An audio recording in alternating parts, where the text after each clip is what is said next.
Hello, my name is Marcus. I'm the compiler of a collection of therapy quotes entitled 1001 Windmills of the Mind, a collection of quotes taken from what's often called the psychodynamic or the psychoanalytic perspective, which long ago, as I understand it, was referred to by some as philosophical medicine, because this perspective seeks to be philosophical in the sense that if we can see how we may be distorting our perception of the present, even maybe misusing the present, distorting the present because of the past, because of a painful past, and meaning that we're transferring the past in the present. Transference reveals the past. So there's this kind of urge for the past in us, the inner child of the past within us, to be seen, to be acknowledged, to be helped. The inner child is kind of frozen, he's stuck. Meaning our emotionality, our liveliness of feelings, our golden ball, our radiance, our vitality. So in the Disney movie Inside Out, this is seen by the characters joy and sadness getting lost into this some other far-off world. Okay, that's called the non-reporting brain. So that other world that joy and sadness was in, that's a metaphor for the non-reporting brain, or simply the unconscious. In the myth of Demeter, Kore, and Persephone, the maiden Miss Kore was on the field. The earth opened up, and she got zooped down into this other underground, other world, right? The underworld. Again, a metaphor for the non-reporting brain or the unconscious. So this underworld is the unconscious. Joy and sadness was in this other world, also the unconscious. That's a kind of a pain, a psychic pain, not to have our feelings. I feel, therefore I am. So we sort of lose our embodiment, our connection to ourselves. So one image that we've been using for the past maybe 2 months is the image of that poor woolly mammoth up in Siberia, who apparently has been discovered to be frozen in a block of ice. And he's been like that for the past 30,000 years. I don't know the details of it, but somebody pointed out that that's a pretty good image. I'm borrowing his idea. That's a pretty good image for feeling frozen. So when there's a trauma, we feel kind of stuck or frozen. And at midlife, people might say, I feel stuck, like my life is stuck, like that woolly mammoth's life is stuck. It's often called living the provisional life, the end of life. We're stuck somehow. We're talking about emotionally stuck. The person can still get 10 PhDs on the wall, and so on. We're not talking about cognitive area. We're talking about our emotionality. I feel, therefore I am. The psychological self, the ontological self, the inner life, the inner world. We live in two worlds, right? The psychoanalytic perspective tries to shine a light on this repression so that we can let our feelings know that it's safe to return. So we're looking for our feelings. I feel, therefore I am, hence our individuation, our identity, our embodiment. In the Odyssey, this is represented by Odysseus taking a 20-year journey to find his psychic house, called the Soul Castle, named Ithaca in the story. And Penelope is a symbol for his feelings, the feminine principle. Again, myths and fairy tales are metaphors for internal life, internal dynamics. They're true on the inside, not on the outside. They're like dreams, they're soul stories. And myths and fairy tales are interpreted like dreams. And every character in a myth or fairy tale represents some personification of some aspects of ourselves. It's true on the inside. So the image of Miss Kore getting pulled down into the underworld, that's a metaphor for the psychological dynamic of repression. That pulling down, that's the repression. It wasn't safe for the child to have his pureness. So the innocence, Miss Kore, symbolizing it, gets pulled down into the non-reporting brain. Now the backdrop of the underworld is the emotion of shame, this burning, biting feeling. So that describes the hell scene, right? The image of the burning, biting feeling. Again, myths and fairy tales are metaphors for internal dynamics. So the hell scene is a symbol, a picture, a metaphor to describe an artwork. It's a piece of artwork to describe the emotion of shame. So the baby feels immense shame and rage. Now the baby's rage, by the way, gets projected onto who zooped him down, zooped his feelings down. So the baby was enraged at being shamed, but he couldn't hold that feeling of rage. So he projected it onto the image that caused him to lose his pureness, his core, right? So again, the baby feels enraged when he's not getting his needs met. The baby has a need. He's scared. The fear turns into anger. Remember, fear quickly can zoop over to anger when the baby can't do anything about his fear. It's going to convert over to anger. So fear and anger are linked like that.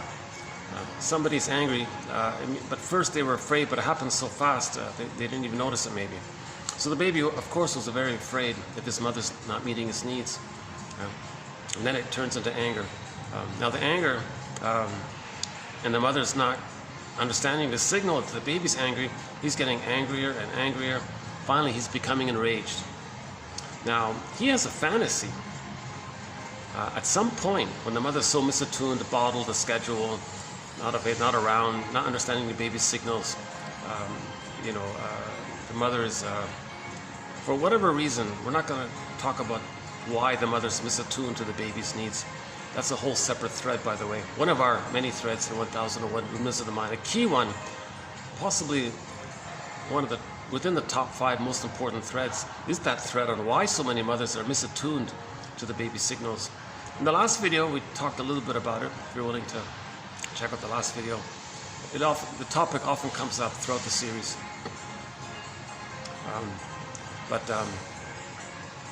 So the baby feels enraged when his mother's not meeting his needs.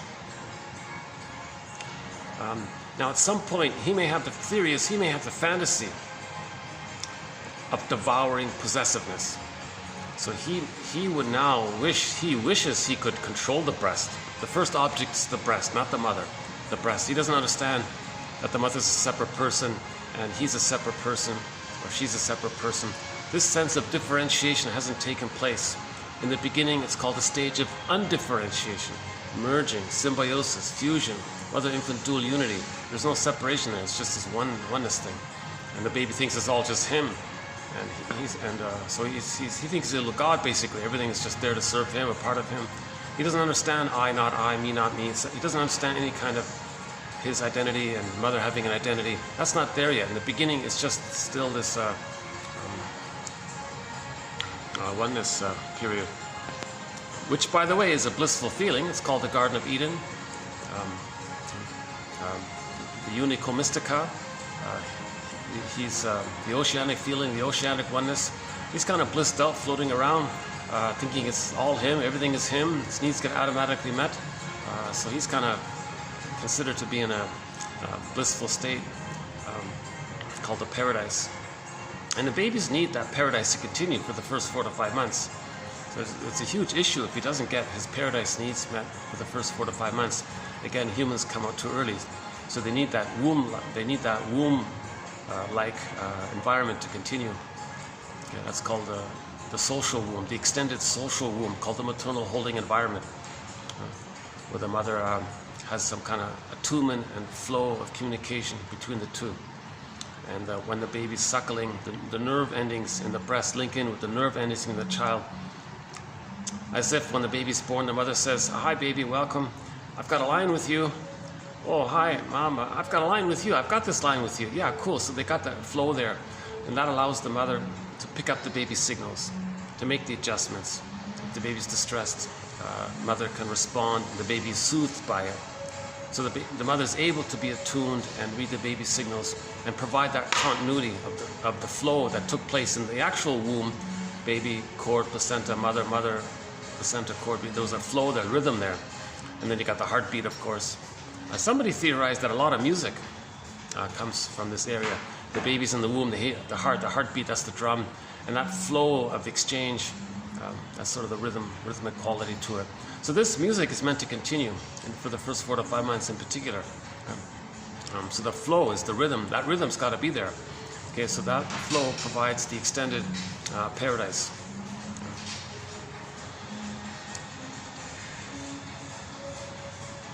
Mother offers what's called reverie. So if the mother is present to the baby's then present. He feels present for himself. He has a presence. He feels some sense of presence within him. A sense of self is developing already by the mothering offer, her maternal presence, meaning the baby sees that the mother sees that the baby feels the existence of the baby, and she's present and accepts it and has her loving eyes on the baby, or whatever, loving senses there. So because of the fusion, because of the oneness, whatever the mother does with the baby, because of the oneness, and because the baby, the wiring is getting laid down in the first year very quickly. The brain is very malleable. The baby's neural networks get laid down into his brain based on the interaction with the mother. Human connections lead to neural connections. If the mother sees, hears, feels the child, then the child can see, hear, feel himself. If the mother soothes the child, the wiring gets laid down, then the child can soothe himself. That's called a sense of basic trust. So you can go through life with a sense of basic trust if the mother provided that safety and continuity there in the first year.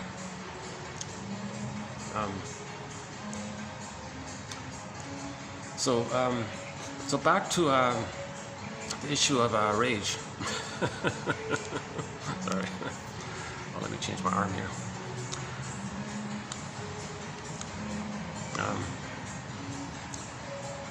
Luckily, this is the best time for me to do a video. This is Sunday.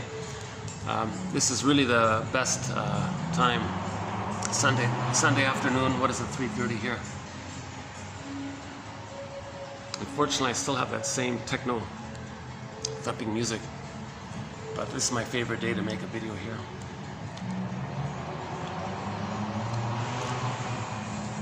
I just read an interview with Rick Sanders. He said he never took a day off, even if he was feeling under the weather. He would still perform a concert. So I feel like even if I'm having an off day, I got to keep going and deliver these quotes. Sort of my version of delivering a concert. The show must go on, I guess. Yeah, Rick Sanders, one of our musical voices. We've played several of his songs already. Actually, in the last video, we played his song Mistreating Heart, a live version of it.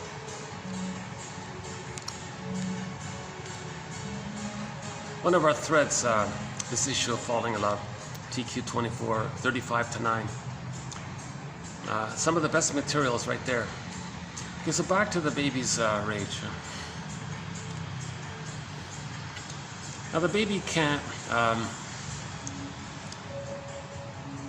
sort of allow himself to know that he's raged. His little system, his little ego, his little mind, he can't hold it, kind of thing. He can't be aware of it. It's too much excitation. It's too much stress.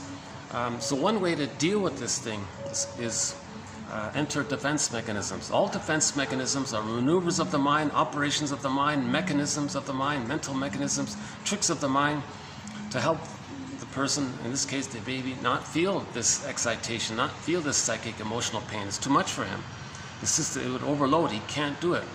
So what does he do? He projects. So projection is a key common defense mechanism. Something that belongs to him, he can't own it, know it, feel it, accept it. It's too much.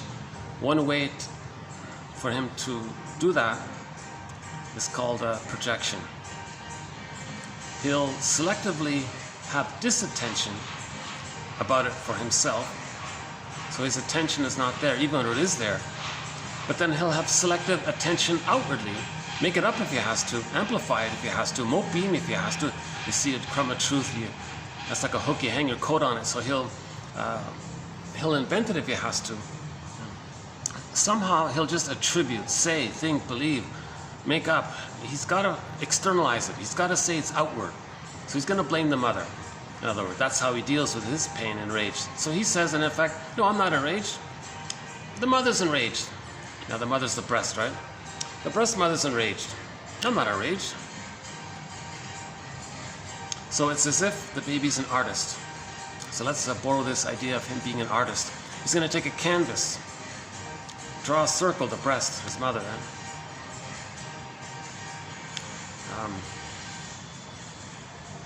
Now my theory about the Cyclops, it's the Cyclops, the one eye, the nipple, right? So he'll draw the breast with the one eye, I guess. And he'll say that this entity, this whatever, is enraged. And it's dangerous because the baby was enraged and he wanted to bite and devour. So there's that angry, biting quality. So the baby wanted to bite, control, take in, possess, greedily possess. So he says, no, this breast image monster character wants to greedily possess and gobble him in and possess him, take him in. So the baby creates an image of his mother as a devouring monster that wants to eat him, like the Cyclops. In any myth or fairy tale, whenever there's a frightening character that's dangerous, that wants to hurt the person, eat the person, okay, so the witch won't eat me, in Hansel and Gretel, the witch wants to eat the children. Okay, this image, this graphic is like an artwork. Art often describes emotions. Art describes what's going on inward, inside out. As beloved, so below. The child can't feel it within, so he puts it out. It's called externalization to distract him that it's within.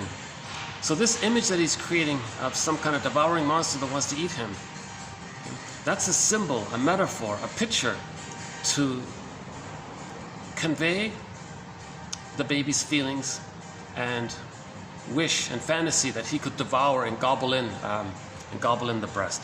So the greed. So the baby's unmet needs, it turns into greed.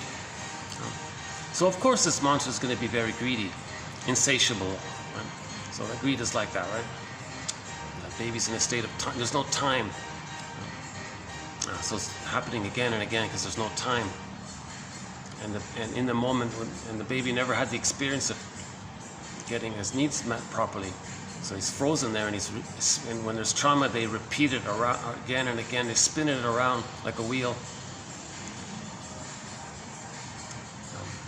So that's called repetition compulsion. One of our major threads in 1001 Windmills of the Mind. When there's trauma, we repeat it symbolically somehow in the present, in our fantasy, thinking that we can change the past, undo the past, get the needed past. Okay, so a huge topic, that one there. Pretty good place to start is Paul Libby Russell, 2119, TQ 2119. So this TQ, by the way, just means therapy quote. All of these quotes in 1001 Windmills of the Mind have been designated as TQ quotes because they're all in the spirit of making the unconscious conscious, hence its therapeutic quality.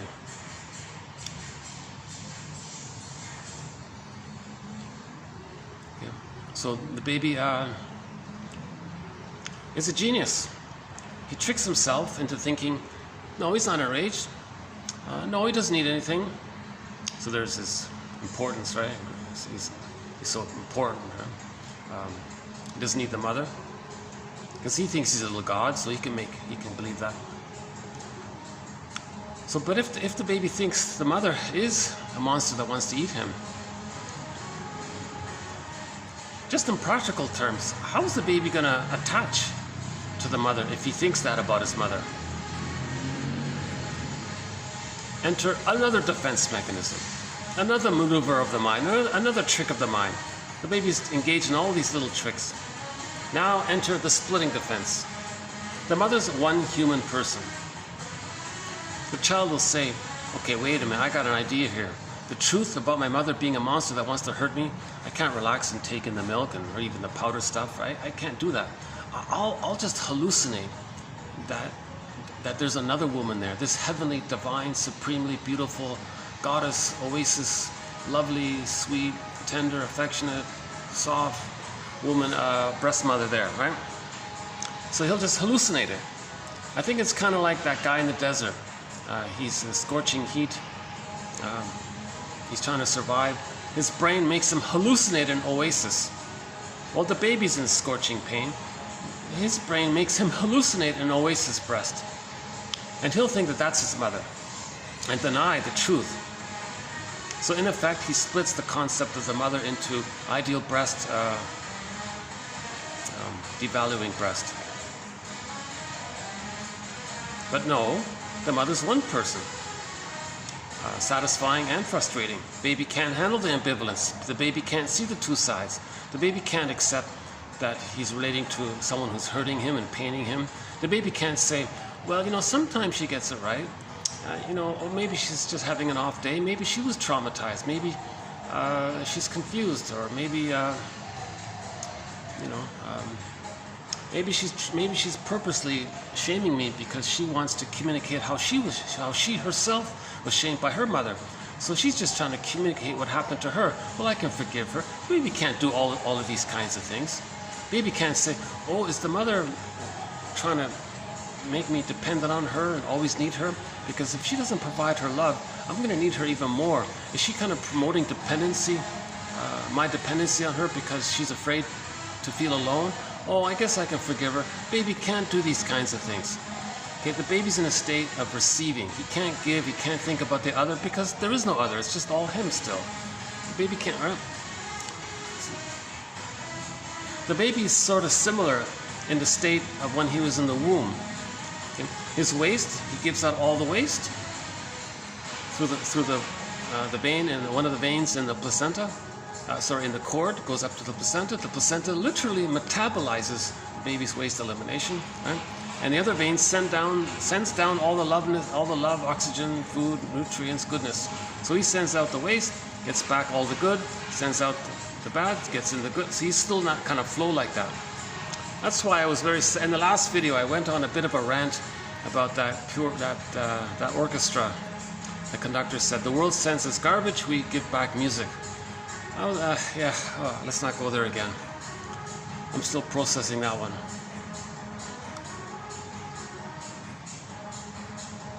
At the end of the last video, done on the second floor of this hotel. Most of my videos have been done throughout three hotels. In each of the 3 hotels, there's about roughly 4 spots on average. So I've been floating around these different spots.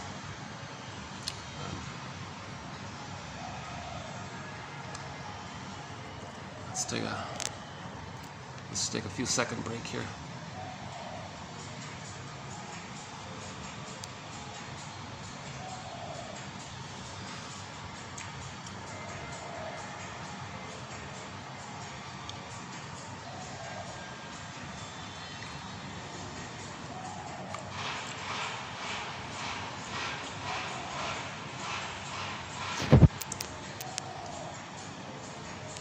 Yeah, I do have some follow-up thoughts about that with the orchestra. So I'm working on it, and we'll update it in the near future, I think. About the phantom placenta topic. Okay, so the baby can't handle ambivalence. He can't accept the mother as she is, as she's being. Maybe sometimes she's doing it right, but much of the time she's hurting him. He can't see the mother as one person. He can't tolerate the ambivalence. He can't handle the reality of his mother being like that. So he'll deny that she's painful and just make up that she's all good. Part of it is that Melody Klein says the baby wouldn't want to be angry at the one he loves. So he keeps it separate like that. Anyways, it's called the splitting defense mechanism. Another major thread in 1001 Windmills of the Mind, the splitting defense mechanism. Actually, every major defense mechanism is a separate thread in of its own. Projection, projective identification, splitting, the issue of symbiosis, reaction formation, rationalization, identification with the aggressor, negative magic gesture, and several others. Okay, so we talked a little bit about already how the baby projects his attributes of rage and the wish to take in onto the concept of the mother. That's called projection. Okay. And now he can't accept it, so he's going to deny it, devalue it, split it off, so to speak, and create another one of a goddess mother. That's the splitting mechanism. So this idealization and devaluation of the 2 mothers. The real one he can't handle. Well, there's no real mother for him. He just creates either or. Something's got to be, the mother's got to be either or. One author puts it very simple. He says, the more the baby's traumatized, the more he's going to see the world in good or bad, good breast or bad breast. The more he's got to keep it like really ultra simple, because he can't think. He's just too much pain. It's good, useful, great. Not forget it. The baby's hadn't had a chance to develop a roundness of perspective, or his ego is too damaged. It's called the submerged ego. So his ego much of his ego gets split off and gets put into the bag, becomes the unconscious ego. Okay, for more on the image of the bag, check out the last video. I won't redo it here. Robert Bly's metaphor of the bag that we drag behind us as a metaphor for the non-reporting brain, or the unconscious self, the secret self, the second self, the double self, etc.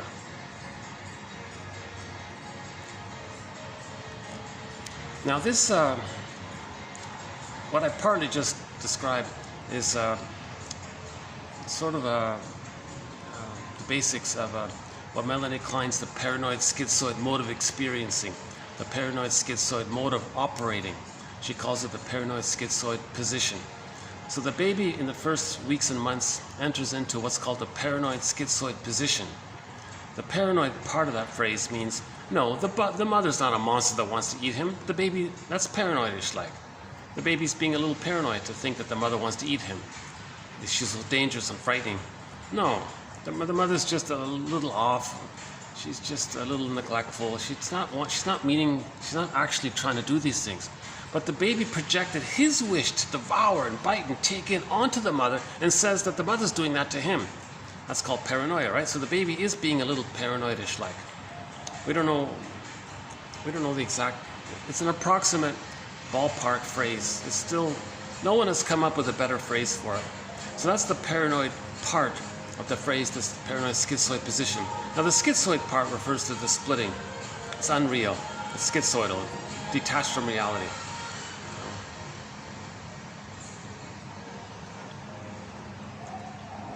Now, with enough adequate experience during the first 4 to 5 months, the stage of symbiosis, undifferentiation, merging, fusion, oneness, mother infant dual unity, unico mystica, that blurred, by the age of 4 to 5 months, assuming the mother is more loving than frustrating, so-called good enough, the child then can, if he received enough good enough experience that time, didn't have to be perfect, by the way. See, the child is managing the imperfection of the mother by using the splitting mechanism. The child is actually helping the mother by temporarily doing it this way to deal with the mother. Because no mother's perfect, so the child is helping in that way. Okay? But the condition is the mother can't be way too off. She can't be constantly shaming and paining the child endlessly. Then the child, he can't hatch out of that egg. Then if that's the case, he's stuck. His psychic structure, his mental templates, his psychological imprints, his endopsychic structure, the working model, the stencil, the schema, the script, this blueprint, this architecture of the unconscious, this endopsychic structure, this kind of formation in his brain that he creates, this setup that he creates in his mind based on that, if it's so pained like that, oh boy, that's the issue. That's an issue because the main emotions, and that's frozen development. That's frozen emotional, psychological development, if that's taking place. So if that is taking place, that means he didn't differentiate. He's still married to mom, because the more the mother's love is unavailable, the more he needs her. So he's still stuck like that. And if he's still using splitting, that means he's still trying to accommodate the mother's hurtfulness. Now he's got to be loyal to it, because if he's loyal to it, then maybe he thinks one day the mother will change her ways, and then the child can update the painful script and have a normal, healthy development, resume development. So he's got to be loyal. Now the way to be loyal is to repeat what happened. So he'll go through life reenacting and making sure he can recreate that thing that happened. So mother shamed him, he'll choose people in his life whom he can goad into shaming, who will shame him, because he wants to reenact that the mother shamed him. Right? So, or he'll choose in advance people whom he anticipates will reject him. He'll be drawn to them, because that's going to replay. And when he replays, he's loyal to the mother. He's still stuck with the mother. So he doesn't want to leave the mother yet. He just wants to replay and stay loyal to the mother. So this reenactment can take two forms. One is called direct. He chooses others whom he will go into rejecting him. That replays how the mother rejected him.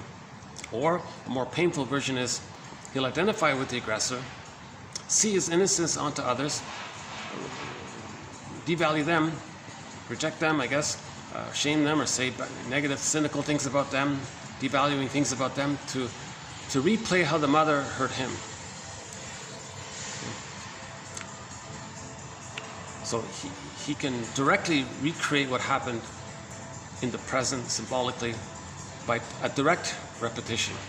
Mother rejected him. He finds others and gets them to reject him. If they don't reject him, then he'll identify with the aggressor and reject them to reenact and to show, and for him to know ultimately that his mother rejected him.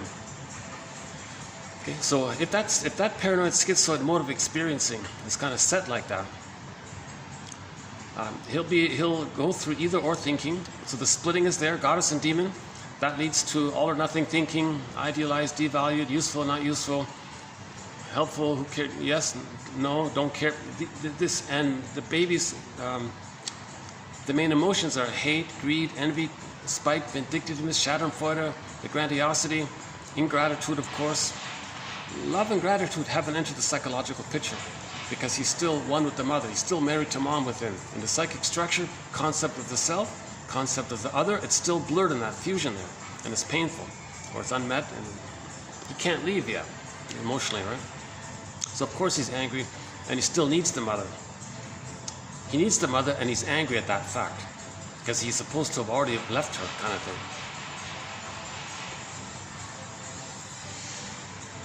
So another huge problem with the splitting, with the paranoid schizoid mode of experiencing being frozen prior to 4 to 5 months, a huge complication there is that since the child didn't feel safe and loved enough to have the natural development to separate from her, okay, and he's still stuck there with her, because of that, and related to that is the splitting mechanism, then the splitting mechanism is still being used to deal with the pain of not feeling safe to know his feelings. So his golden ball, his vitality, is in the unconscious, right? It's in the bag and all that. It's far away from him.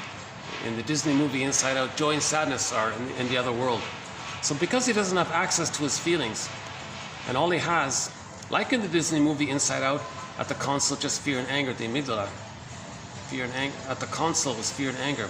Again, in the Disney movie Inside Out, when there was the trauma, joy and sadness representing the person's feeling, self, identity, it gets zooped away. All that was left is the physiological survival, so-called survival personality. Fear, anger, disgust was the third one, right? But the more feelingful side of life, your interests and joy, and having the marriage become like fine wine, things becoming richer emotionally, being able to mourn, and empathy, gratitude, and affection and tenderness, and when you're an elder, you're generative. The more sort of human, quote unquote, the more human side of being human, that's related to the joy and sadness area. If all you have is survival, either or, good or bad, just my greed or your greed, my envy or your envy, these kind of either or splitting mechanisms, that's a sign of trauma. Okay? This trauma we call strain trauma, relational trauma, developmental trauma, interpersonal trauma, attachment trauma. Attachment trauma. Okay, the child didn't safely attach properly. Okay, yes, he's sort of attached, but it's very dysfunctional. It came at a huge cost. A huge cost. You know. So if the baby is still stuck with that frozen paranoid schizoid mode of the splitting mechanism, part of it as well is that the baby wasn't soothed by the mother. So he'll always coax others to feel what he's not aware that he's feeling, get them to feel it with the fantasy that maybe they can change the past. So they're very provocative, they're very passive-aggressive, they coaxing, teasing, taunting, pushing your buttons, looking for your vulnerable spot and throwing salt on your wounds. Like they're very eager to get others to feel what they can't feel, because they didn't get the experience at the nursery of when they felt distressed or sad or shame or anger, that the mother soothed them. They didn't get that experience. That's a trauma. When there's trauma, we repeat. So they're going to repeat it by projecting what belongs to them onto others in the present, giving them the identity that they have and they possess the thing that you're projecting, and then interact with them with that belief that they possess it. That puts a pull on them, and then maybe finally they do express it. But the cycle can't complete. No person in the present can invent a time machine, take the person back, change the past, get the wiring, and so on, right? We talked about that recently as well. So projective, okay, so projective, so splitting is there. So if it's back to the paranoid schizoid mode, if that's still there, paranoid, the splitting, then so the person doesn't grieve because they don't have their feelings. So back to that one. So if they don't grieve, that means in later life, if there is a loss, since they don't have their feelings, they can't mourn the loss, right?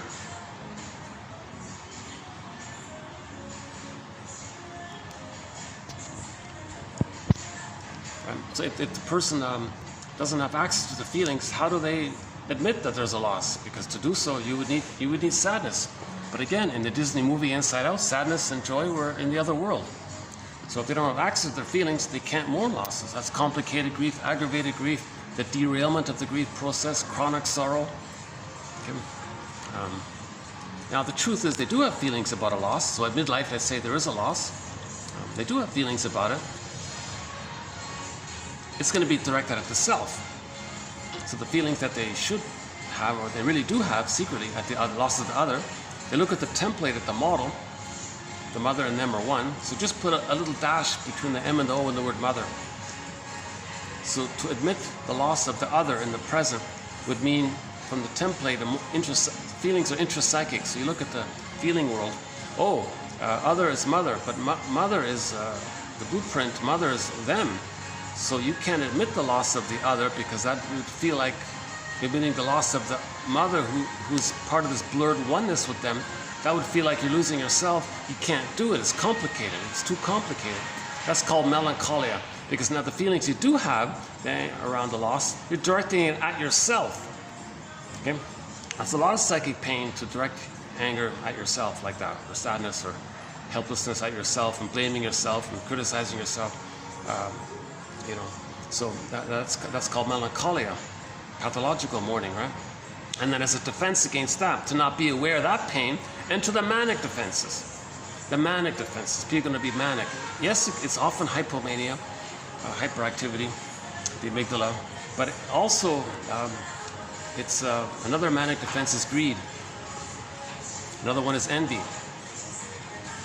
We spent a lot of time recently on greed and envy, so maybe I won't. Should we do a little bit here? Yes, we can, yeah. So the video that ends in 2489, that video there plus the 6 videos prior to it, those 7 videos are just on greed, one of the manic defenses. Again, all manic defenses. Okay, so manic defenses, 24, 76, and 77 are the manic defenses. So 24, 78 to 89, if I got it right, those are the greed videos. Because I remember we did the greed videos just after the manic defense topic. So that's another, possibly the best or the second best batch of videos were those greed videos. It was a 6-part program done over 7 videos. Just read the quotes. You don't have to listen to my commentary, obviously. Again, my disclaimer, the reason you're seeing me the way I am is I haven't been analyzed. I'm not a professor, shrink, social worker, doula, midwife. I'm a guy with a BA. I have an ordinary BA. I'm trying to learn this material. And it seems that one way to learn something is to teach it. So in my sort of attempt to partially teach it, I don't really see myself as teaching it, because I don't have a lesson plan, I don't have a board, I don't have homework, I don't even have students. So far, it's just an imaginary audience. A video might get 20, 30 views, but there's no watch time. Literally, the last 2 videos ago, it got 21 views, but the watch time says 0.35 of a second. So there's still no viewers, huh? But I am learning it in my attempt to discuss it. So the greed is repetition compulsion. The baby not getting his needs for the positive maternal experience. That's a trauma. When there's trauma, we repeat it. So because of the timelessness, the baby's in a state of timelessness. No time, infinite mourning, timeless. It's always now. There's no time. There's no concept of time. He's just in this now all the time, and he's frozen in this painful now. So as the person does go through life, it's always this painful now for him. So everything that the person sees that's symbolic of goodness, that's seen as maybe goodness, usually it's money, material, matter, things, something that provides pleasure for others, or something they see that's somehow good, they want to gobble it in. Okay? So the baby was frozen at a place where he was trying to gobble in, control the breast, possess the breast, take in the breast, possess it. That's the greed, the devouring, angry greed part. They want to possess it. That's called greed. So the person goes through life seeing something that's good, they want it. They want to gobble it in. Okay? Now, because no thing in the present is the transformative breast from the nursery, it doesn't work. They don't get the wiring laid down. They're not loved for the past. Okay? So this greed, this is the repetition compulsion of the failed breastfeeding experience, and the failed maternal reverie, and the holding, and the line, and the warmth, and the mother seeing the baby and having her maternal presence for the baby. This whole maternal holding environment, positive maternal experience, maternal libidinal life force availability, mother's essence, I guess. All of this was missing, right? So the greed represents that the person is symbolically seeing something in the present. The thing in the present is symbolic. From the unconscious fantasy, it's the breast. So they want to gobble it in and get a better past, get a needed past, get a happy past. So this is called the psychotic part of the personality, commandeering the rest of the personality. Or the puppet masters getting the person to engage in it. So greed, you don't need it, so what are you possessing it for? Greed damages, hurts others, what do you, right? So the baby's just desperate, he's screaming, he's enraged. Give me, mother, feed me, hold me, make me feel safe, be there for me. He's just enraged like that because the baby's terrified. If the baby has no mother, if the baby thinks he's not going to have a mother, he wouldn't make it. No baby can make it on their own. He's got to have the attachment. So he doesn't get a proper attachment, he gets this failed attachment, this chaotic attachment. It's called an insecure attachment, reactive, disorganized, disassociative, anxious, avoidant, etc. So, and he's repeating it over and over again with the hope that he can change it.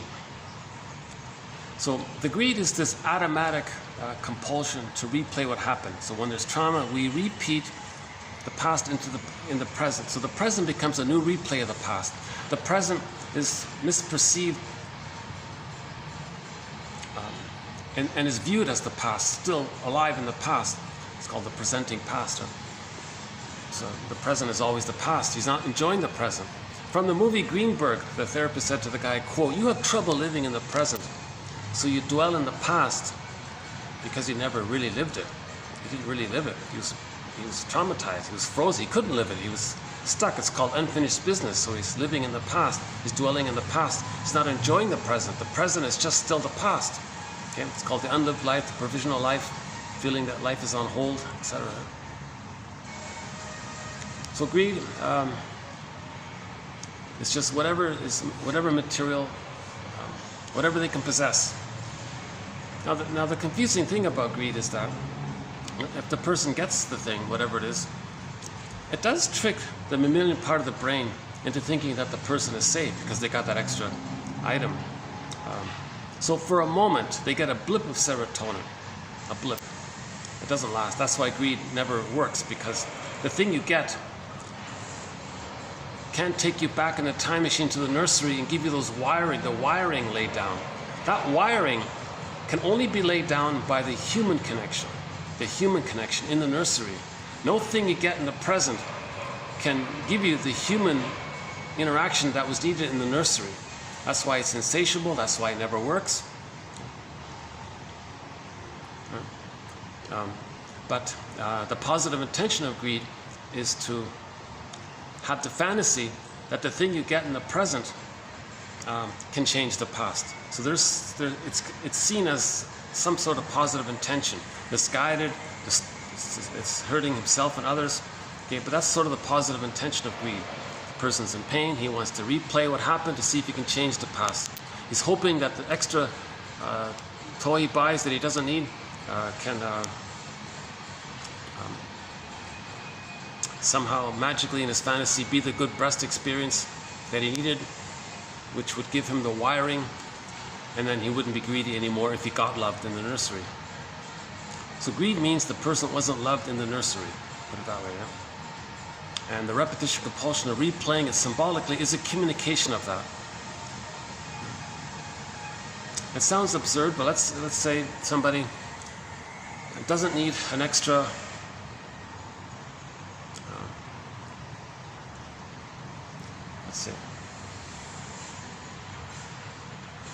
they don't need an extra table. They have enough tables, but they think, well, get that extra table, buy that extra table. It's on sale, just get it. But you don't need it. No, just get it.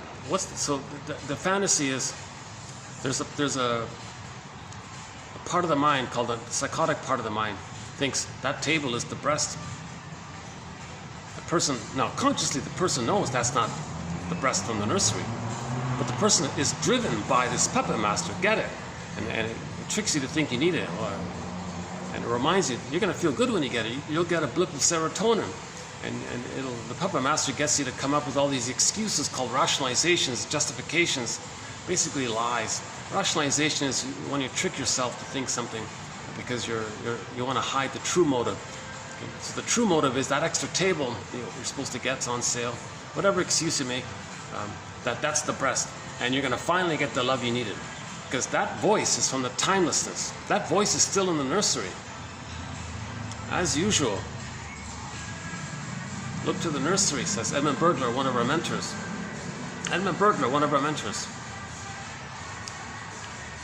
He has made an immense contribution to 1001 Windmills of the Mind. 24 books, 300 articles. The #1 most prolific author of psychoanalysis direct into the English language. You name it, the psychology of, fill in the blank, chances are he discussed it. So recently we did a few quotes on money, another one was on humor. He has a book on writing as well. Oh yeah, about the PR guy. Yeah, we'll end up a little bit about that actually.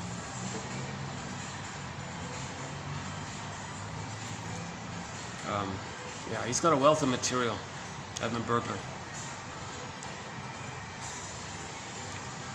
All of 1001.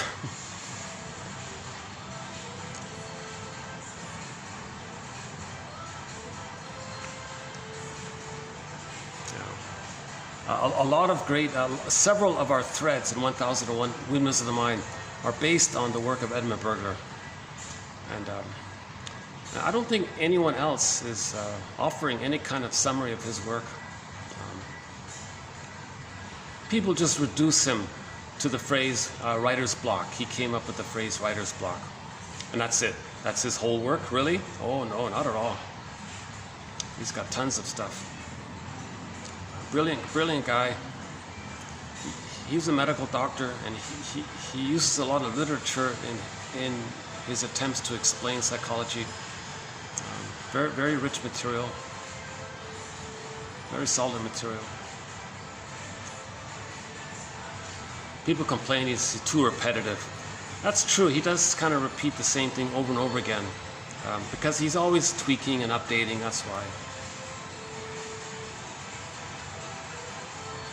He's also looking for the right words, Rumpelstiltskin, I think. Hold on a sec. Why don't we just take a little stretch here for a sec.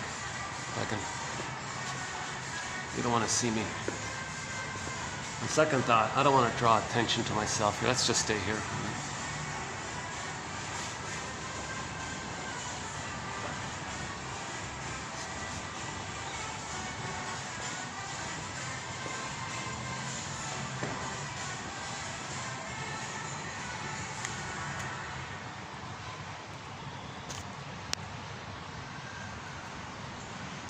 You might see me sweating a little bit. Sorry about that.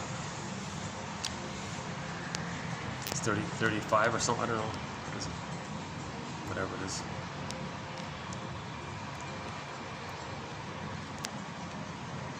So the paranoid. Okay, so we were talking about the paranoid schizoid position. If that's still frozen there. So if that's still frozen there, prejudice will be there. They'll go through life seeing things and.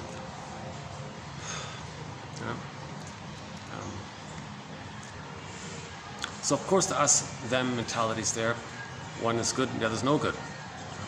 Mother was seen as good, they were seen as no good. They identify with the aggressor, think they're good, and say others are no good.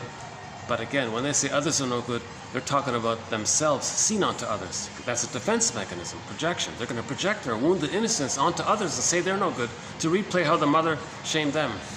Yeah, so prejudice often comes from that. Right? And then when they reenact that, when they reenact how the mother shamed them by shaming others, they're reminded of how the mother shamed them, and then to squelch that pain away, to explain away that pain, hocus pocus, double focus, the boogeyman image, they're going to fly it onto the victim they just shamed and say they're so dangerous. And they'll create some excuse around it. Now Morton Keeson says a very important point here. Morton Keeson, 2291 and 2. If you reenact, if you replay what happened in the past, in the present, you might be reminded of what happened. Some feelings are coming up. Now you're going to say, oh, these feelings are coming up. Well, that's what you as a child tried to feel, but couldn't feel. It's coming up now. Link those feelings in relation to the source. Take it up with your parents. I think the briefest summary of it is that lady who had that placard. She had a placard there on the sign that said, if you have a problem with your identity, take it up with your parents. So if you replay what happened to you,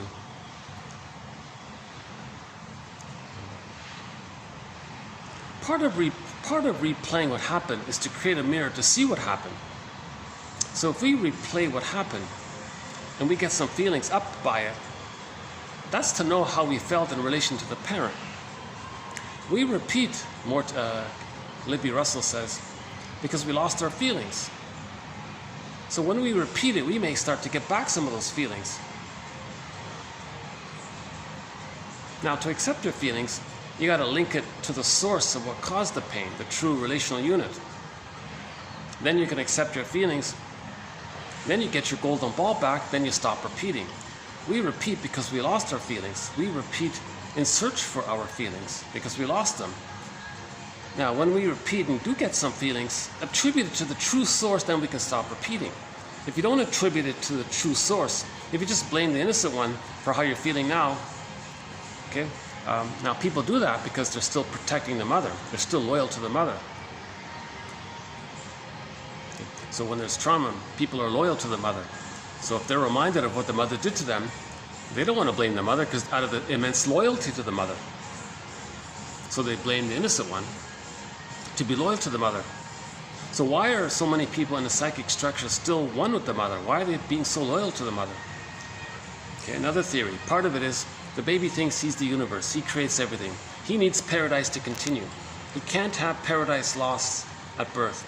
He needs the paradise to continue for the first 4 to 5 months. Now, if he thinks he's the universe and everything is serving him, and when he's born, the paradise is lost, his first agenda is fix the environment, fix the, meaning the mother, fix the mother, make her a good mother. He's got to get his paradise. He'll try, he'll adjust, he'll accommodate. Come on, mother, change, get it right. I need my paradise, mother. I'll adjust to you, meaning himself. He's confused, right? So it fails. He doesn't get his paradise. So he thinks he's flawed. He thinks he's flawed because he thought he's a little god. He should be able to fix the mother. If he's a god, why can't he fix the mother if he's a god? So he didn't change the mother. He didn't convert his dysfunctional, misattuned mother into being a loving, attuned mother. So, and he thinks he's a god, so he must be a failed god. So he feels defective, flawed. Okay, and insult to injury, he's got to make it up that she's all good. So he thinks that because he's defective, maybe he did something wrong as well, unconscious guilt. You see? So, anyways, he's stuck there with the mother. It's called an adhesive identification. Tar pit of a negative symbiosis, identification with the aggressor. And he's going to stay there because he needs to stay there if he believes that the only way for him to get his paradise is to fix the mother. So he can't leave the mother yet unless he gets her love. But to get her love, he's got to save her, make her being loved, make her into a loving mother so he can get the love that he needs for him to feel safe enough to then finally differentiate. So he can't leave the mother. So he'll always be loyal to the mother by replaying the dysfunctional, maladaptive attachment failure over and over again. So when he repeats what happened, he's staying loyal to the mother. He still has the fantasy that one day he'll save the mother, make her a good mother, so he can get his paradise needs met and resume development. So dysfunction equals protecting the mother, being loyal to the mother for that reason. That's another aspect to it. So if the paranoid schizoid mode is still stuck like that, that's why it's kind of stubborn, because they're afraid to leave the mother. The baby's in the person is emotionally, there's a huge catch-22. The baby can only leave the mother if he gets the love with her. So he's waiting for it, and he can't leave unless he gets it, but he's not getting it, so he can't leave, hence the catch-22. So he's going to hold on to the original belief that he's a little God, and one day he'll save the mother, make her be a loving mother so he can get the love that he needs, and then separate and know himself, and then have emotional emancipation. Bob Marley's song, emancipate yourself from mental slavery. None but ourselves can set us free. So he's looking for emotional freedom. Yeah, we played the Bob Marley song recently.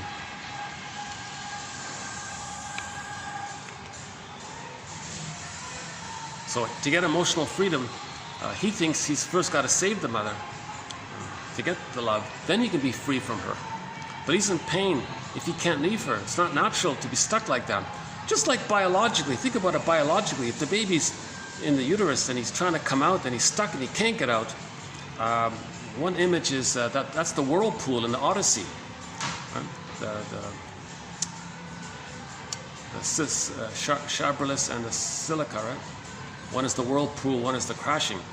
One author says that's the birth issue.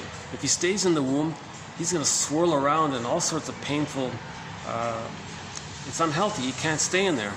He might not make it if he's supposed to come out and he can't come out, and while he can't come out, he's swirling around in all this stress and adrenaline, and he can't deny it, he's getting more stress and adrenaline. So but now if he, now of course, the other end, when he's born, if it's not done right, he may, like, metaphorically have a hard birth or something. I'll have to update that one about that one. That's one of the images of the Odyssey I'm still kind of working on now.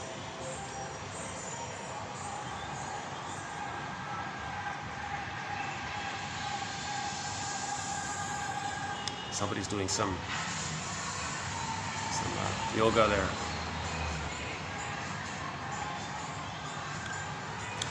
Yeah, we don't have a thread on physical exercises. There's one quote about meditation. When you are feeling something, stay with it. Do not flee from your feelings. It is your aversion to them that hurts. It's us rejecting what we're feeling. That's what's causing the pain. But noticing that you're having an aversion to them, be aware of that, then you can soften up and accept the feelings underneath it, knowing that it's not going to hurt, says Hermann Hesse, German philosopher from way back when. We have a picture of Hermann Hesse. We posted one about a year ago. No, half a year ago. We have a few quotes from this German author. Another one here today. Tina Gilbertson calls it constructive wallowing. Constructive wallowing. You want to she means you want to accept your feelings in a constructive way. She puts a little dash between the W and the A in the word wallow. because you want to allow, constructive allowing. So constructive wallowing, she means constructive allowing your emotions. So that's constructive wallowing versus wallowing in general. That's a negative area. But there's a positive version of accepting your feelings. She calls it constructive wallowing. A little awkward there, but not a bad book. Tina Gilbertson. We have a few of her quotes. One of our threads to 1001 Windmills of the Mind is quotes from very good self-help books. Josephine Jackson, a recent one. Outwitting Your Nerves, that one. Liberating the Adult Within, another recent one. Helen Kramer, about forgiveness. See your parents outside of their role as a parent. That helps to forgive. What hopes and dreams did your parents have outside of their role as a parent? See them as people. Rosanna Deerchild, quote, "The more I learned of my mother's story, the more of a person she became." A person. That's the forgiveness. See them as people, not just parents. A part of it is to see them. The truth will upset you free. The greatest hurt of all. Mother failed us. That's part of it as well. But to forgive her for that, see her as a person and all that went around. Again, I won't redo that thread about why mothers are so misattuned. That's a big one. That's easily worth a 3-hour video, just that topic. Oh, easily. Yeah. Actually, we could say all of 1001 Windmills of the Mind, the whole thing could be about forgiving the parents. One self-help book is entitled "Forgive Your Parents, Heal Yourself." And we have a few quotes from that book, just a couple. The follow-up book, the sequel to that book, we have several quotes from. It's called "Understanding Your Puzzling Emotions, Hidden in Plain Sight. Forgive Your Parents, Heal Yourself." Barry Grosskopf. That's not a bad one, yeah. He says you want to honor your parents. But when he uses that term, he means be a psychological detective and know their psychological story. Understand their psychology. They couldn't do it all. They didn't know it all. Okay, on YouTube, type in Bruce Springsteen, Independence Day, Toronto, and listen to the introduction to that song. You're startled that your parents had dreams, didn't pan out. You're shocked to realize that they're people. Blessings and curses with them. So he was talking about as a teenager, he achieved physical independence from his parents. That's what he means by Independence Day. He achieved a kind of physical independence, but not a psychological, emotional one. He was still tied within. But then late in life, recently, he talked about achieving much more of an emotional separation from the parents. We can only leave the parents emotionally if we originally are loved by them, or if later we can forgive them. That's called the second journey of midlife, right? To do that. Or the hero's journey. It's the hero's journey. It's called the hero's journey, to forgive your parents. Can you believe it? The true meaning of the word hero's journey is to forgive your parents. Joseph Campbell, right? So let's finish up the paranoid schizoid mode. So the paranoid schizoid mode of experiencing, that means the splitting is still being there. If splitting is still being there, number one, that precludes differentiation. Without differentiation, they don't have their identity, their interests, they don't have the capacities of the real self, they can't have abiding love, mutual reciprocal love. Oh, this annoying song. Ugh. Starting from about now, there's going to be 3 songs on this overhead speaker. Luckily, it's not too loud, but sorry about that. 3 songs have got to the point where I don't want to hear them anymore. This is one of them, I didn't mind it for 5-6 months, but it's starting to wear on me, some of these songs. If you hear them for the first time, you don't mind it, but after a while, I couldn't find the tech guy to turn it on. Is that him?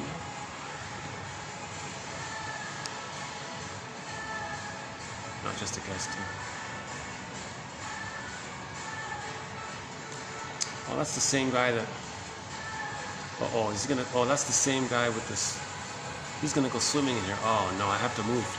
See, I don't want to get anybody in the camera, but this guy that's coming along here. Hold on a sec. He's gonna take a swim, I think. Hold on a sec. If that's the case, might have to move.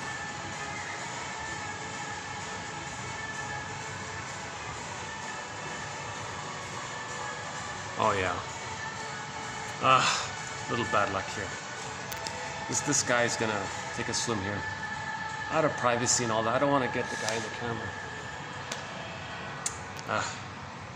Actually, it was last Sunday that happened. Yeah. This is.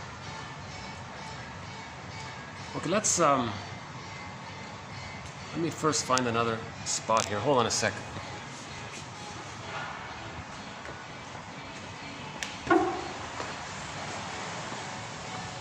Maybe, if I'm careful, maybe I can do it in here and not get him in. Let's see him there. Yeah, he's gonna swim across there. Where else can I go? He pretty much takes up the whole thing if he goes swimming here.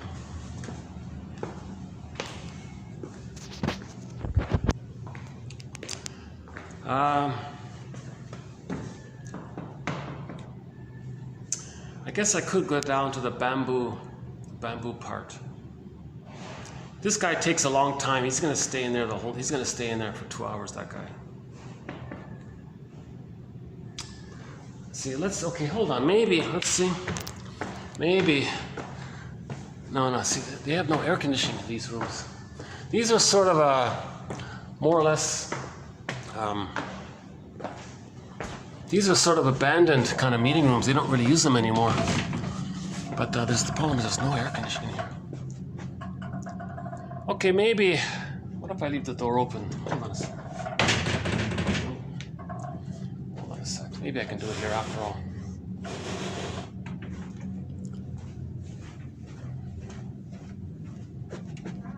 If I leave the door open, I can get enough cooling. Is that right? Okay, give me about 5 minutes. Fast forward this video 5 minutes. I'll have to reassemble up here.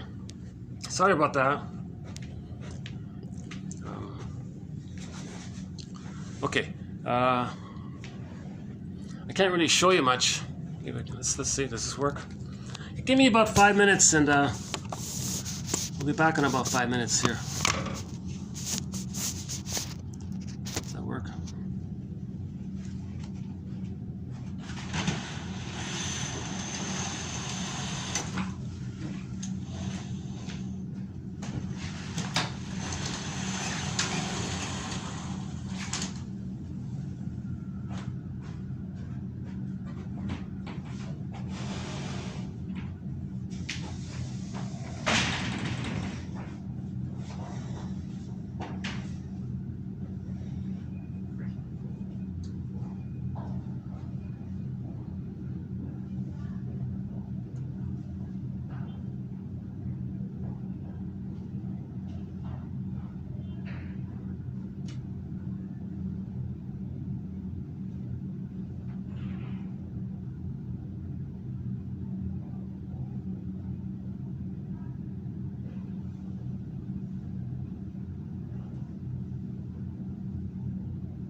Okay, let's continue here.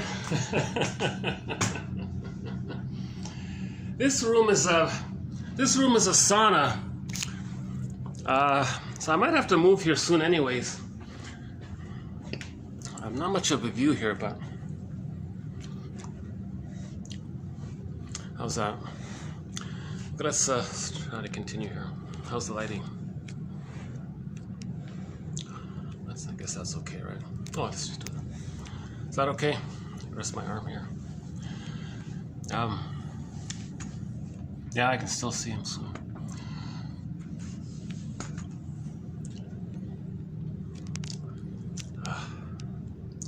Hold on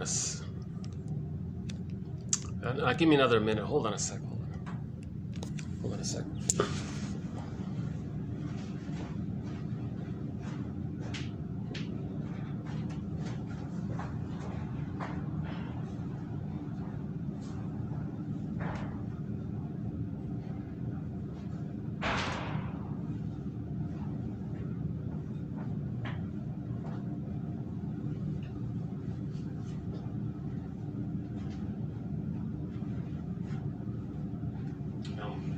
All right.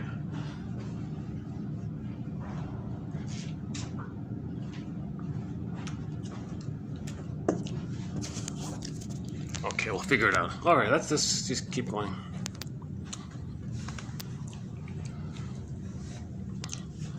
Okay, let's just do this then. Hold on a second.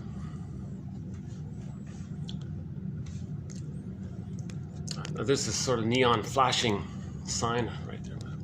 Thought I could turn it off or something. Okay, the paranoid schizoid mode of experiencing.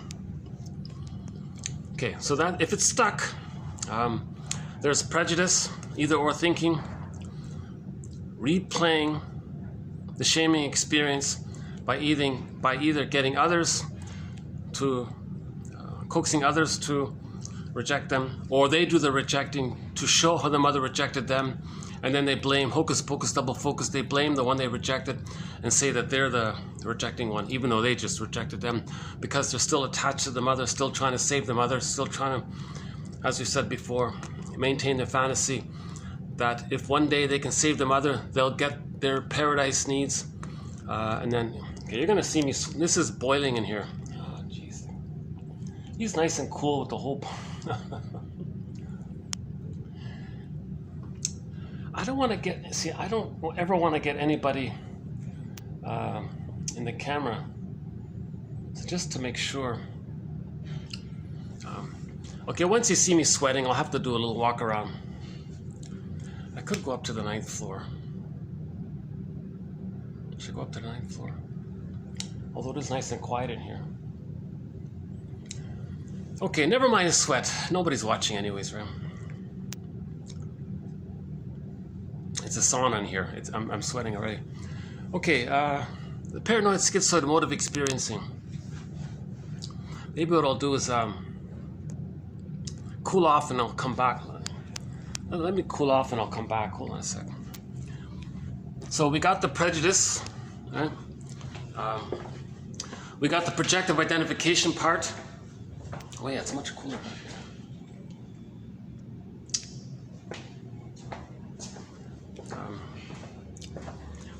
You know, I can relate to him because he's smart to realize that if he goes to the main pool, there's got dozens of people there.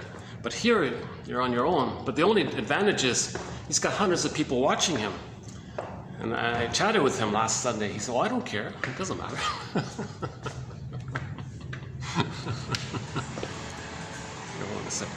Let's take it down to the...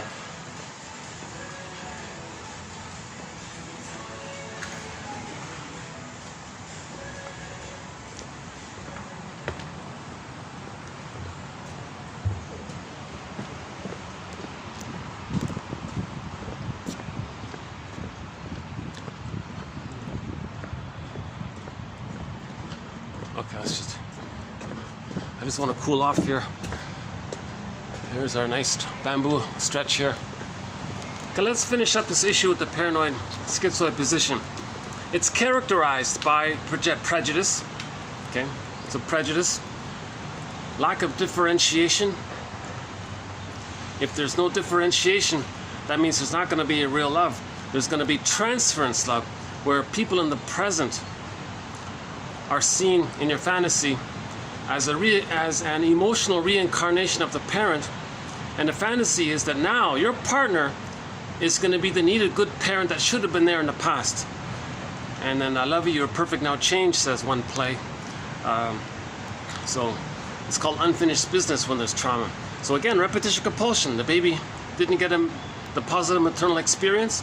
Somebody in the present emotionally has some kind of psychological trait, psychological twin maybe, psychological trait that resembles the parent. So you have some kind of uncanny appeal.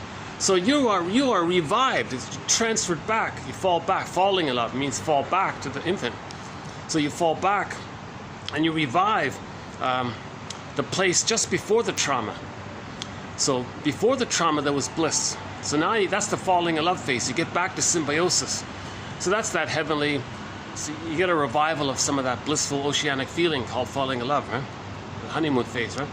So now you're emotionally back there and you're love trance, bedazzled, spellbound, right? Right?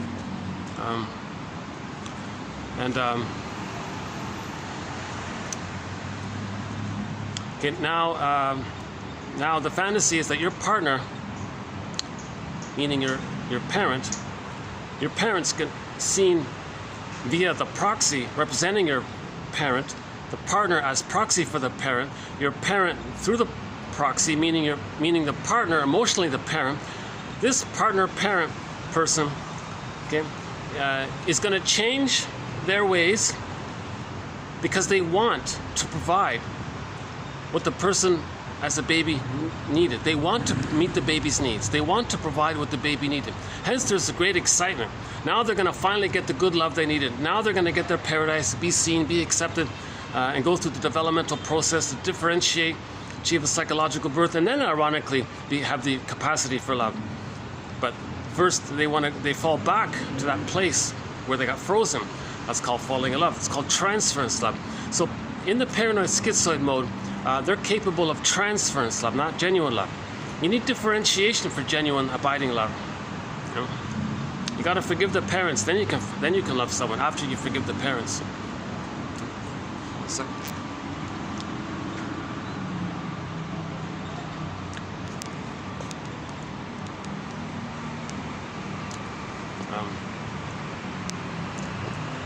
okay, so in the paranoid schizoid mode of experiencing, so we don't have abiding love, because the psychic structure needed for abiding love, companionate love, etc., authentic, mutual, reciprocal, kind of the two people sharing, where relationships become like fine wine. The two make I statements. No games in the relationship. No passive-aggressive games to who's going to control the other. No battle to see whose childhood they're going to recreate.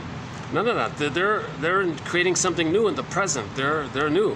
Right? They're a new dynamic, a new relationship, creative and relaxed and trusting, mutual dependency, mutual growing, and mutual strength sharing, whatever it's called. Okay, so so now if differentiation isn't there, they can't mourn losses because they don't have the real self capacities. So they can't mourn losses. Genuine abiding love is not there. Okay, prejudice will be there. Now, in the case of the bully pattern that if one version of the personality pattern that springs forth from the paranoid schizoid mode of experiencing is the bully pattern. So that's a manic defense to control others, to not experience loss, because that's the pain. They don't want to experience loss. So if they control others, then they think, well, they won't leave. So they're going to frighten lackeys to be stuck to them, need them. They're going to create dependence. They don't care about the lackey. They just want to use them as a symbol to stay loyal to the mother that shamed them.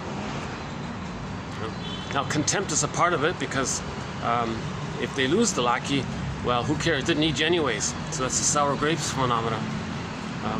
Now, grandiosity is big in the paranoid schizoid mode. The baby still thinks he's a little god. That's called the idealized self, the ego ideal, the glorified self, the search for glory, neurotic pride, all of these phrases that other people talk about it. Okay, primary narcissism, infantile megalomania. Oh, there's our bee. Yeah, we saw him last time here. Let's see, still there? Oh, there's our bee, one of our companion animals. Okay.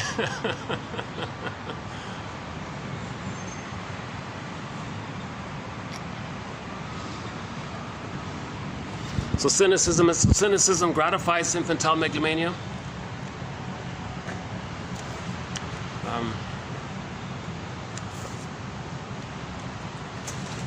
What else? So the humor is quite negative, because they put themselves in one-up position when they, with their cynicism, put others in a down position. Because the mother was in the one-up position, and they've identified with the aggressor mother, and they reject their shamed lower self, and they see that onto others, and they shame themselves, seen onto others, to stay loyal to the mother. You see, what a mess, right? What a sad sort of pathos to stay loyal to the mother with the false belief that you're going to save her so that you can know yourself. So that's why through what's called free association, we talk about things and face the greatest hurt of all. Mother failed us, but to get the emotions around that, you need to feel safe with somebody and talk freely, and it'll come up on its own accord. You don't push for feeling. You don't push for traumatic feelings to come up. They'll come up naturally when the conditions of safety are there. Then the feelings come up naturally. So grief is healed when it's witnessed by a caring other, because the caring other helps you to feel safe. When a person feels safe, what needs to be said, what needs to be acknowledged, then comes up. So the safety is like the nest, then the egg comes. Okay, psychoanalysis, always looking for an egg in a basket that's missing, refers to this. Okay, so the grandiosity is still there. Now, if in the case of the Iago pattern is one of the patterns that springs forth based around the paranoid schizoid mode of experiencing. Very passive-aggressive.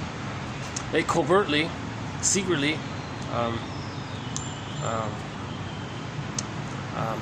want to see things damaged, because the Iago pattern is all about envy. They're so hurt by what happened. They don't want to see goodness, know goodness, experience goodness, have anything to do with goodness. So to remove the source of envious feelings, to remove being triggered of the pain associated with the thought of needing goodness, they just have envy. Okay, so the Iago pattern, he's the guy that spreads rumors about others. He secretly hides somewhere in his little off place, and then gets others as proxies, and gets others against themselves, and then he wants to see things damaged. So everything outside of him that's seen as good or potential good, he wants to see it damaged. So that's his loyalty to the mother. So they're all mama's boys. That's his loyalty to the mother. So why is being envious being loyal to the mother? One abbreviated shortcut, a very abbreviated shortcut, I think it's pretty good. About a month ago, we had a quote about this that said that the baby can't tell the difference between the breast and his experience of the breast. If the baby's experience of the breast is that he hates, he's just so enraged, and he gets to a point where he can't even accept greed anymore. Now the greed is automatic, it's a compulsion, but the real driver, the real underlying emotion, the deeper emotion, is he doesn't want to see goodness. So if the breast means to him hatred of the good, in other words, if his experience of the breast leads him into feeling that he hates goodness, therefore he doesn't want to see goodness or be reminded of goodness. So there's envy, the envy there. So he'll be envious in his life, and that's his attachment to the mother. So the breast is the mother. The baby must attach. To stay attached, he's got to be envious, because the mother equals envy in his psychic template. So that's we had a quote about 3 months ago. A famous short seller went on camera, multi-billionaire guy, 90-something years old, and he said he gave what's called a narcissistic gift. He says something to make himself look good, to make, so he wanted admiration. He wants to give humanity a crumb, look good. He just says it because he wants to look good, probably. But let's give him the benefit of the doubt that he wants to be helpful. He said the world is not driven by greed. The world is driven by envy. Those are his exact words. And he says, I'm openly still trying to make more money. What does a 99-year-old guy need with more billions of dollars? It's not about the greed. Nothing to do with the greed. His pleasure, his attachment is he's still trying to save the mother. But mother equals envy. Now greed has the effect of destroying. So greed is the Trojan horse for the envy. Greed is just a tool for the envy. The true driver, the true life force is object seeking. All of the baby's life force, his drivenness, the life force, all of the baby's life force energy is to attach to the breast. But the breast equals envy. So he's going to stay envious to stay attached. The baby has to bond. The baby can't make it on his own. So for that person to feel kind of connected and safe, he's got to be envious. So he's got to see outer things being damaged. Okay? So this guy's a famous short seller. Short sellers about this damaging. Now greed is the tool for the envy. It's not about greed. Greed never works. No greedy thing. At best, you just get addicted to the little blips of serotonin again and again. But it doesn't change psychic structure. It doesn't change what happened in the nursery. Libby Russell says you can have 20 lifetimes being envious and greedy and all that, narcissistic and cynical. It's not going to change what happened originally in the nursery. It's not going to change it. So that short seller guy said an interesting thing. He said it's driven by envy. Envy for a short seller in general means the mother. They can't leave the mother because they never got her love and they never talked about it with anybody. They never separated from them. Now to separate from the mother who never loved you, that's the story of Orestes. Orestes did it. He felt the Furies. The Furies is a symbol to describe abandonment depression, what the baby feels, theoretically what he would feel if he has to be on his own with no mother. Those feelings are going to come up now. That's called the Furies, abandonment depression. Oops, one sec, let's let this guy pass here. One sec. No, go the other way. Okay.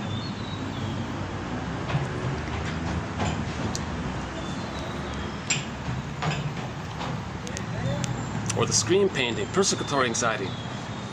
So in the Orestes, he did it by forgiveness. He saw the two sides. So in that story, he saw the two sides. In the courtroom, half said yes, half said no. That's like the two sides. Athena said, oh, you saw the two sides. Oh, you're exonerated. You're free from your mother. Again, a metaphor. So when we see the two sides, we're free. So again, Bruce Springsteen, Independence Day, Toronto. Listen to the introduction. Okay. Helen Kramer's quote about seeing your parents as persons with hopes and dreams beyond their role as a parent. Rosanna Deerchild, the more I learned of my mother's story, the more of a person she became.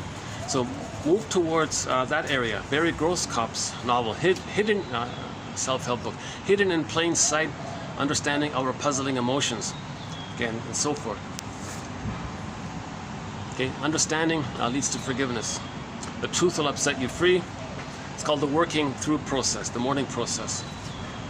You need to feel safe, to allow the feelings to come up. And like Hess said in today's video, it's not your feelings that's the problem as an adult. It's your old memory of your fear around accepting your feelings. It's your resistance to feeling that's causing the pain. If you allow the feeling somehow, it's manageable. As an adult, we can experience, allow, feel in ourselves because we're taller now and wider. Our system can handle what the wounded baby in us couldn't feel. Our grown-up system can sort of handle it now. But the memory of, but the resistance to it is the issue. So it's our resistance to feeling that's causing the problem, not so much the feeling. That's what the whole meditation movement is about, I believe. All these meditators out there, like the yoga people and the qigong and all these tai chi, all these meditators, stay with your feeling. Ah, there you are. Welcome. You treat your feelings like a guest in a house. How do you treat a guest in your house?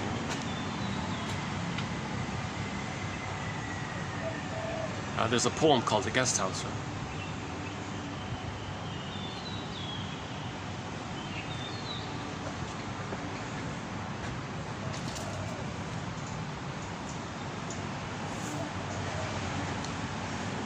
What else?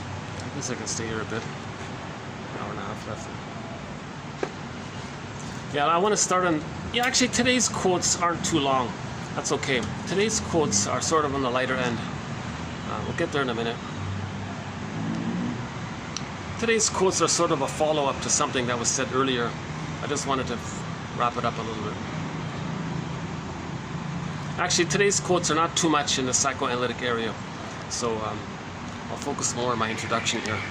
So what I'm talking about at the moment is Melanie Klein's theory about the positions. The first position all babies experience is called the paranoid schizoid position. Okay? Lack of differentiation, prejudice. If it's Iago, it's just envy. The bully pattern, control. Now the main emotions, narcissist of course is there as well, because narcissist is a little better off because in the case of Iago and the bully pattern, they never really attached to the mother. They were too prematurely ejected out of the maternal infant orbit. So that's why they're a little more, in the case of the bully pattern, more belligerent and aggressive to frighten others to create an attachment through the fear. So their slogan is, I'd rather be respected or responded to than loved. Love is not there yet, so forget about it. And then Iago doesn't even bother. He gets others to act like that because bullies destroy and Iago just wants to see things destroyed. So there's like often the person with the bully pattern is the proxy for the person with the schizoid pattern. So on the Enneagram, that's the line between the unhealthy 5 and the unhealthy 8. If you go to the Enneagram, read the 5 and the 8, the unhealthy ones, notice the line there.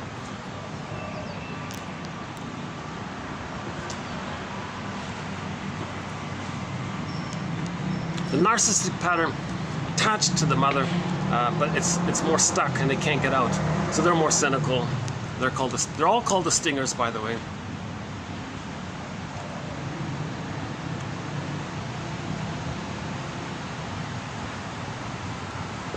The lower functioning BPD pattern is in there. The chaos of the BPD pattern. The lower functioning BPD pattern is they alternate back and forth between the narcissistic pattern and the bully pattern. It's called the Swiss cheese narcissistic pattern. When they fall in the hole, they regress back to the bully pattern. Then they go back to the narcissistic place. So that's why it's a little more chaotic. The person with the narcissistic pattern is very set and consistent in their stubborn negativity. They're very cynical their whole lives. They're pretty set like that. They're very aggressive that way, and it's kind of set. But if there are holes in it, they can regress back to the bully pattern and then revert back to the narcissistic pattern. That's the lower functioning BPD, according to Grotstein. We have many good quotes from James Grotstein. That's the lower functioning one, right? Now they're all operating out of I'm okay, you're not okay. Again, when these patterns say you're not okay, they're talking about themselves, seen onto others. They identify with the fake okayness they made up for the mother, take that for their identity, called the false self, shame others to reenact how the mother shamed them, to stay loyal to the mother. Okay, and that's their attachment to the mother. So they're all mama's boys. They haven't differentiated. So let's say the baby does feel safe with his mother in the first 4 to 5 months. And he gets to a place at roughly 4.5 months where he was loved enough and he can see the two sides of the mother as a person. Then he starts to hatch. Now he's differentiating. Okay? So he won't have the bully pattern. He won't have the Iago pattern. That's huge. Those and any other more disturbed patterns related, or even worse. He won't have those ones. Now between 4 to 5 months, okay, in the next several months, okay, that's called the practicing phase. He's going to start to practice with the idea of his identity, that he has an identity. Now the mother has to provide more mirroring, more active mirroring. Mother sees the child's uniqueness. Nature's greatest miracle. Mother sees that, wow, nature's greatest miracle. This child, this person's unique. Everybody's unique, right? In all of history, was there ever anyone just like you in all of history? Likewise, in the future, there'll never be anyone just exactly. Everyone's unique. Nature's greatest miracle. Augmentino, the scroll mark number 4 from the popular self-help book there. What's it called? The Greatest Secret or something. The Greatest Secret in the World. The scroll mark number 4. Something about Hafez or something. Anyways, the nature's greatest miracle. So the mother sees, oh my God, nature's greatest miracle here. Mystery, unique. And the child is looking at the mother. And the mother's attitude the child then has for himself. Oh, I'm unique. I'm special. I'm valuable. Wow. Okay, I get it now. I'm a person. I'm unique too. Mother thinks I'm unique. So I am unique. Now I'm differentiating from the mother. I'm not the same as her. I'm unique because the mother sees me as unique and different. And she's okay with it, and I can be okay with it. That's called mirroring. Okay, so this takes place. Now, the primary the narcissism is still there. The child still thinks he's a little god. Now, here's an interesting thing. Now he started to crawl, and now he can walk and run, locomotion skills. So during that time, he's in a real, the world is his oyster. If he thinks he's a little god, and now he has this new superpower of being able to run, that's pretty amazing. I think the reference was made to this in that Spider-Man movie, the one starring, what's that guy's name again? Garfield, right? Andrew Garfield. I think that one there. I think they made a point about this. When the Spidey there, when he discovered his ability to swing, the spider skills, they made a little extra effort on him. How he was swinging around, he was happy, the world was his oyster, and he can do this new power. And I know they're really kind of emphasizing this.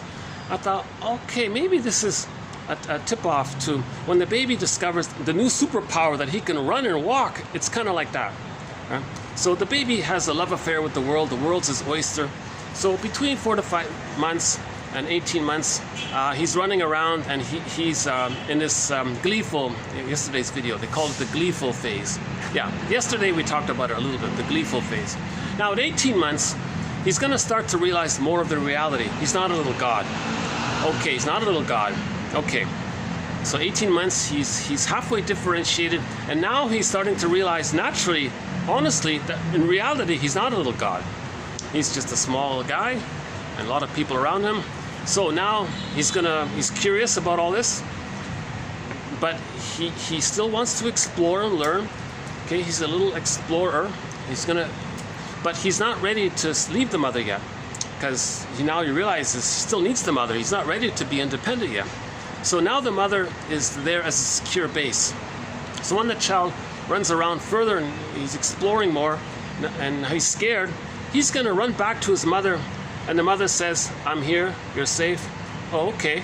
Child explores again, freaks out, runs back, emotional refueling, I'm here, you're safe. Okay. The child doesn't want to regress to fusion, nothing like that. He just wants to be reassured that he's safe. This goes on for 18 months. Okay. Now sometimes the child just goes somewhere and just wants to look, and she wants the mother, I'm here, you're safe, oh, okay, and the child can explore further and further. Now if there's a problem there, he may regress to temper tantrums. He may regress to the God stage, where he's going to scream hysterically and try to get his mother's reaction. That shouldn't take place, really. That's not a natural thing, actually, if he has to regress like that, because maybe he didn't fully get out of it. Anyways, so that's called the rapprochement phase, between 18 and 36 months. I'm just ballparking it there with the months. So let's say the baby gets his rapprochement needs met. Okay. By the way, part of the rapprochement needs is that the mother offers what's called communicative matching. The mother does a little bit of improv with the child. Oh, you discovered this? Yeah, yes, and shows the kid a little more. And the child gets a sense that the mother's going to be okay, that he's going to not really need her anymore. And he sees that she's going to be okay with that. That's important, because a lot of mothers are not okay with him. Some mothers at this point freak out and say, I'm going to sabotage this. Okay, you're getting too independent, and you're not going to need me. That'll trigger my abandonment. I don't want to be triggered, so I'm going to control him. So the mother will punish and withdraw her support for the child's autonomy. But when the child is down and depressed and runs to him, oh, here I am for you. So she'll condition the child, like classical conditioning. She'll reward the child's regression when he's down and out, but then punish him if he's going to be himself. Some mothers actually do that. That's called the Jocasta style of mothering. Okay, because the Jocasta style of mothering is when mothers use the children to meet their emotional needs.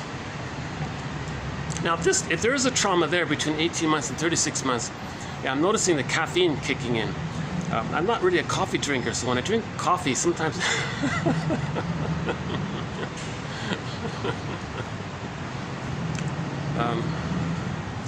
maybe it's not too bad that I drink a little coffee once in a while, if I'm going to present or something.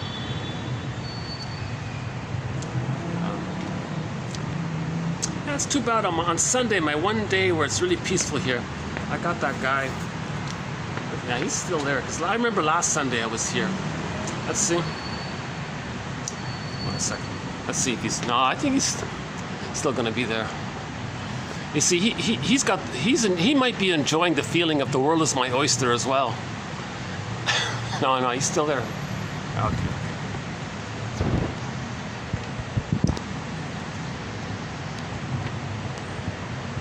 I just want to be in a quiet place with a little... where I can feel relaxed and not be distracted too much. That's all I want. That's all I need, right? A pretty view and...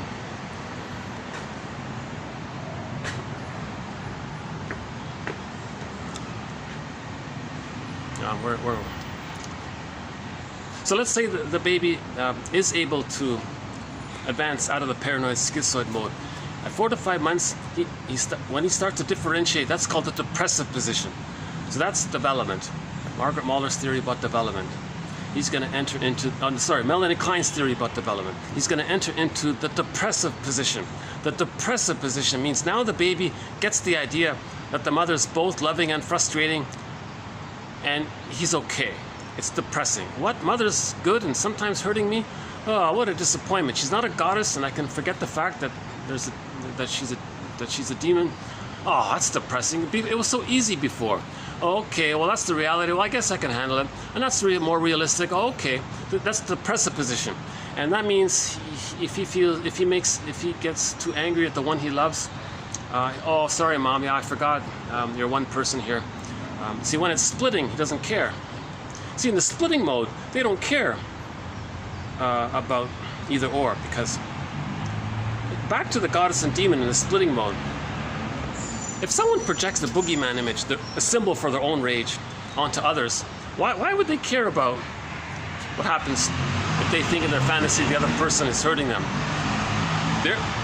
That attitude is just code for when they were a baby, they were enraged and wanted to take in. That's all it means. But they think, because through projection, in order to not feel within, they're going to say, well, I don't care if that person's going to hurt me. But they're not. They're talking about a coded thing of a projected image of the artwork they drew as a baby at the nursing time, an artwork, piece of art, an image that expresses their rage and their need to take in. They just put it onto others and say, no, they're enraged and they want to take in.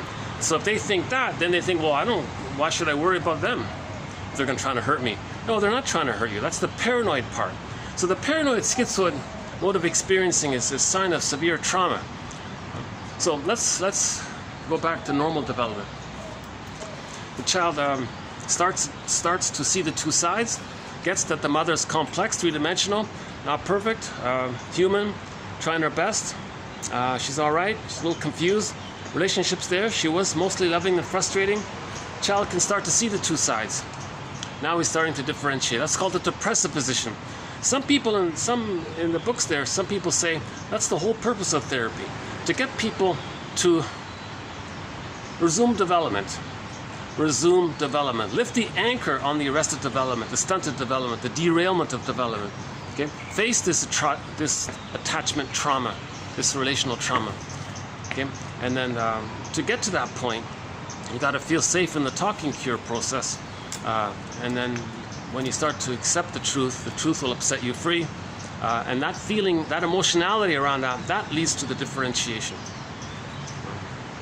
So again, as mentioned in the last video, this is represented by the characters disgust or shame and rage and anger, helping joy and sadness to come back at the console. So for joy and sadness to come back to the console in the Disney movie Inside Out at the very end there, in order for that to happen, they were sort of flapping at the windshield or something, right? It was rage and shame that allowed it to come in. So when a person feels the shame and rage at what the mother did to the baby, when a person can feel that that's how they were treated, if they can get to that place, then joy and sadness can come back in. Our soul can come back to ourselves. We get back our soul when we feel the deep feelings that we couldn't feel back then. It's only our resistance, the memory that we as babies created, that it's too dangerous to feel our feelings. But now we're not in the past. The present isn't the past in reality, so we can feel it. It's a meditative practice, apparently, to bit by bit slowly metabolize that. It's like building a muscle, they say. It's like you gotta practice it. So every time a feeling comes up, one exercise was, what did he say? This is what I tried to feel as a child. This is me as a child now feeling this is me, what I tried to feel but couldn't feel. And you sort of stay with that kind of thing. And now you're very, it's called self-reparenting. Now you're gonna be nice to yourself, because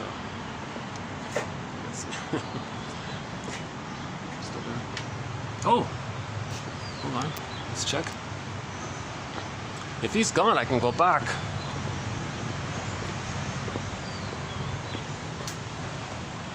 Let's see.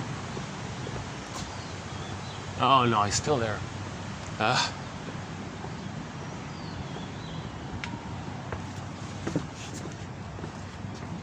Oh, what's going on here? Well, his stuff is there, but he's not there.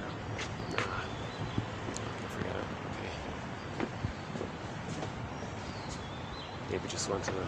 I was hoping I can go back to my nice sofa there. Yeah, that guy sort of disrupted my last Sunday video. But he looks like a happy camper. He was very all smiles and happy. Looks like a well-off individual.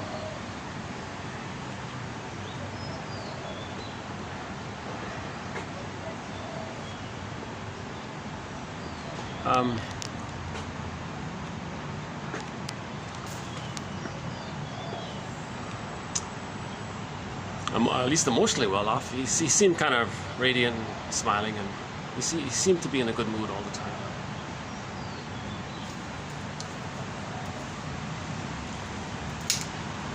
So, bamboo, what do you say? Be like bamboo, right? Be like water, Bruce Lee. Be like bamboo. Be a little. Don't be too stubborn, right? So that flexibility reflects sort of the no longer need to see things in either or way, right? Useful, not useful. Perfect or nothing, or forget it. These kinds of stubborn either or mentalities, right? Be like water, be like bamboo, sort of reflects sort of the ability to wave in the two sides, see the two sides of a situation. So again, we're looking for the third side of the coin. Like that show Route 66 says in one of their episodes, we want to look for the third side of the coin. The third side holds the other two sides. And it's a circle. It's perfect, he said. Just like understanding itself. Understanding. We're looking for understanding. Understanding is an act of forgiveness. The search for understanding is an act of kindness. It's an act of love, right? So it's all linked, right? Kindness, understanding, forgiveness, love. It's all linked like that, right? Third side of the coin. Looking for the third side of the coin. So in the depressive position, we can see the two sides of the coin. Now, if the child is stuck in the rapprochement phase, they become the clingers and the pleasers. So they want to resume development. In the codependent or the pleaser phase, they still hold on to the original "I'm not okay, you're okay." Those prior ones in the paranoid schizoid mode, they can't do it. They give themselves up completely and see it onto others, and they identify with the aggressor. So they're more removed from themselves. People who, in other words, people who say, I'm okay, you're not okay, they're way more removed from their souls. They're way more removed from their souls if they see their souls onto others, who they then shame. So they're more, not only are they removed from their souls, they're actually attacking their own souls. Okay? So they're more off from themselves. And in the codependent pattern, they're still holding on. They're holding on to the original setup where they feel guilty and shame. So they're not okay, and others are okay. So they're sort of stuck there. That's why they're so helpful and pleasing in others. And they use a thing called sweet lemons. They deny the reality of somebody and only want to see them as good because they want to resume development. So they're the clingers. And ironically, they may seem kind of childlike in their emotionality, more so than the stingers. It's not true. The stingers are way more infantile. They call them, Kristen Wilson calls them infantile gods. The clingers, they're beyond the god stage. They just think they're wounded children. But to think that you're a god, that's more traumatized. So ironically, see, it's a little upside down like that, right? An employer will usually hire an infantile god because they're kind of aggressive and stubborn and narrow-minded in their work pursuits, if that's what they're looking for. But the clinger, and they're a little more emotional. They might not be as quote-unquote efficient. Not necessarily true, but they're a little more sensitive. They're more in touch with the reality of their woundedness. They accept their souls. The earlier ones don't accept it. They just want to shame it seen onto others. And they're stubborn like that. It's called negative magic gesture. They want to shame others to reenact how the mother shamed them with the magical fantasy, the magic gesture fantasy, that maybe through the magic gesture they can change the past. Again, Edmund Burglar has a theory called the negative magic gesture. One of our threads, key one there. Okay, so the depressive position, that's the clinger. If they're stuck there, that's the clinger one. And we have a thread on the relationships between the clinger and the stinger. See, those two often hook up. Now, the stinger sings the song, Find Me Somebody to Shame, if it's the narcissistic pattern. If the stinger has the bully pattern, he sings the song, Find Me Somebody to Control. If it's the Iago pattern stinger, he says, Find me somebody to damage. Now, the clinger says, Find me somebody to save. If those two get together, the clinger is a fool because they're constantly trying to save and help one of those three stingers in this example. And those three stinger types, they hate the person. They need them and they hate that they need them. Finally, the clinger wakes up and leaves and writes a self-help book called Codependent No More or something like that. Now, the three examples, they just deny it. Sour grapes, and and then just they can't mourn it, so they just move on with the same repetitive pattern and find the next fool.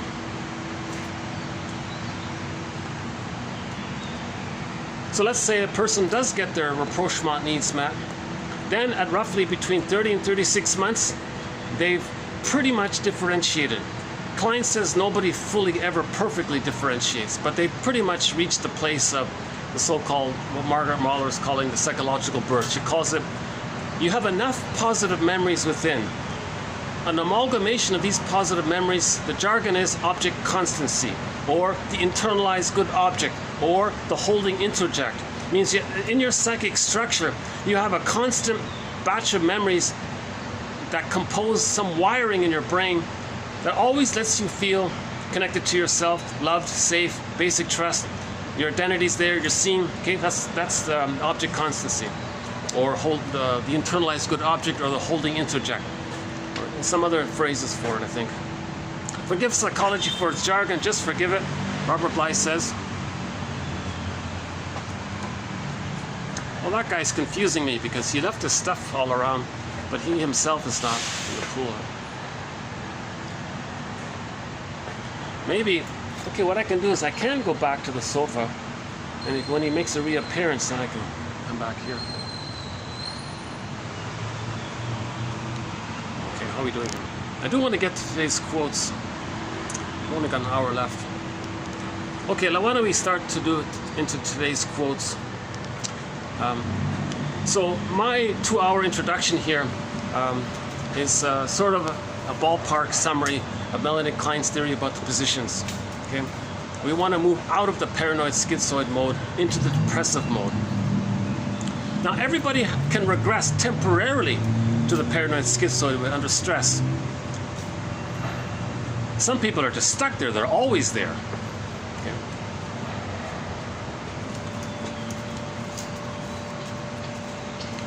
Okay, today's quotes. Somebody said, we have a thread on prejudice, a major thread.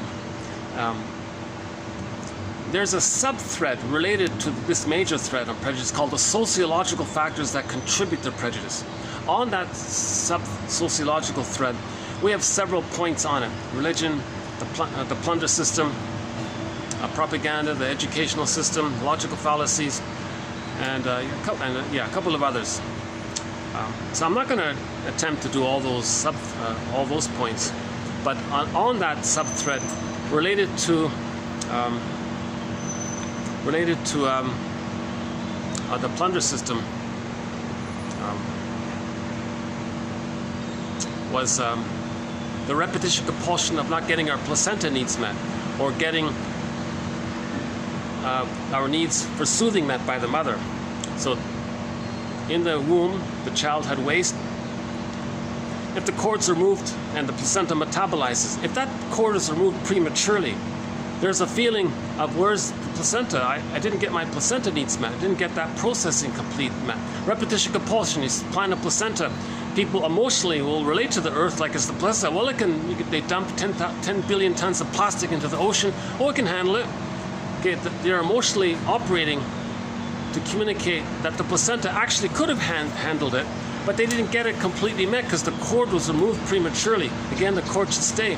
My disclaimer, once again, I'm not a doctor, shrink, nutritionist, doula, midwife, but barring special emergencies and special exceptions and all that, according to Klaus and Kennel, the cord should stay for a day or two. What's the big deal, right? The cord belongs to the child, placenta belongs to the child. Ease the transition. The cord is still pulsating, still alive, kind of thing. What are you removing it for like that? That's a shock trauma. That's a betrayal trauma. A shock trauma, betrayal trauma. The child's missing his placenta. Where's my placenta? Okay, collectively, the earth is placenta. So people dump and dump and dump.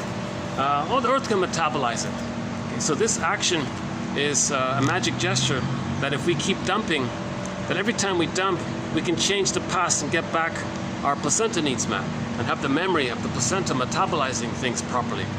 Okay, this carries over into the nursing experience. The mother metaphorically metabolizes the child's distress. If that doesn't take place, there's a problem there. They're going to dump. Well, Earth breast mother can handle everything. Okay, the greed, so they want to take in. Oh, the Earth can just send us endlessly. Repetition compulsion. So this is what happens when there's trauma, when things don't get complete. Okay. Again, that movie Greenberg, quote, therapist said, you have trouble living in the present, so you dwell in the past because you never really lived it. So it links to that.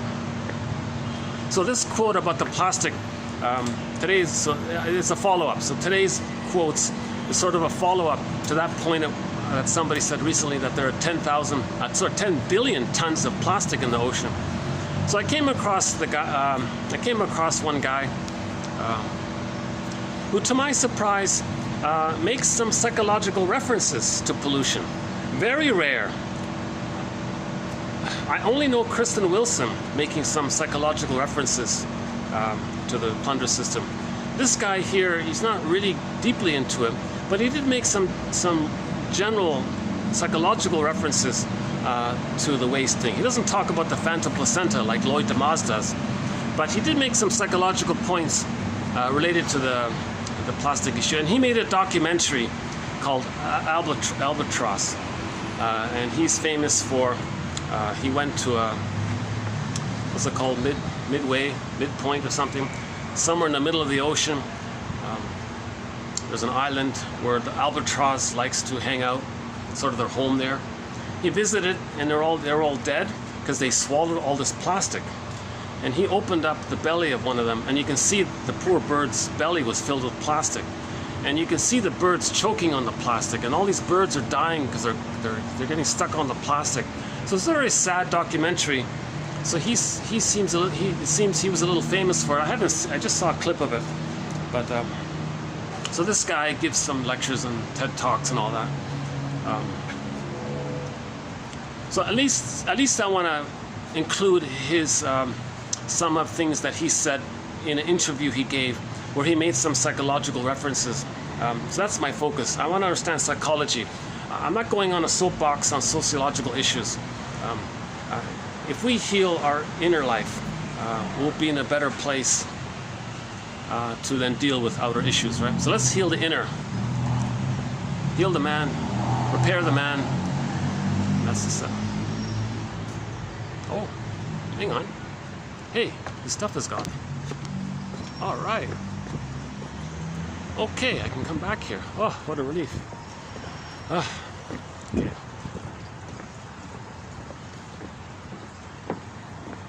What do we got here? Okay, so we only have an hour left to do the quotes. Let me okay, let me put the camera here. Give me another I prefer to do it here. Give me another 2 or 3 minutes to get the stuff back. So we'll get into the, hold on a sec.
Quote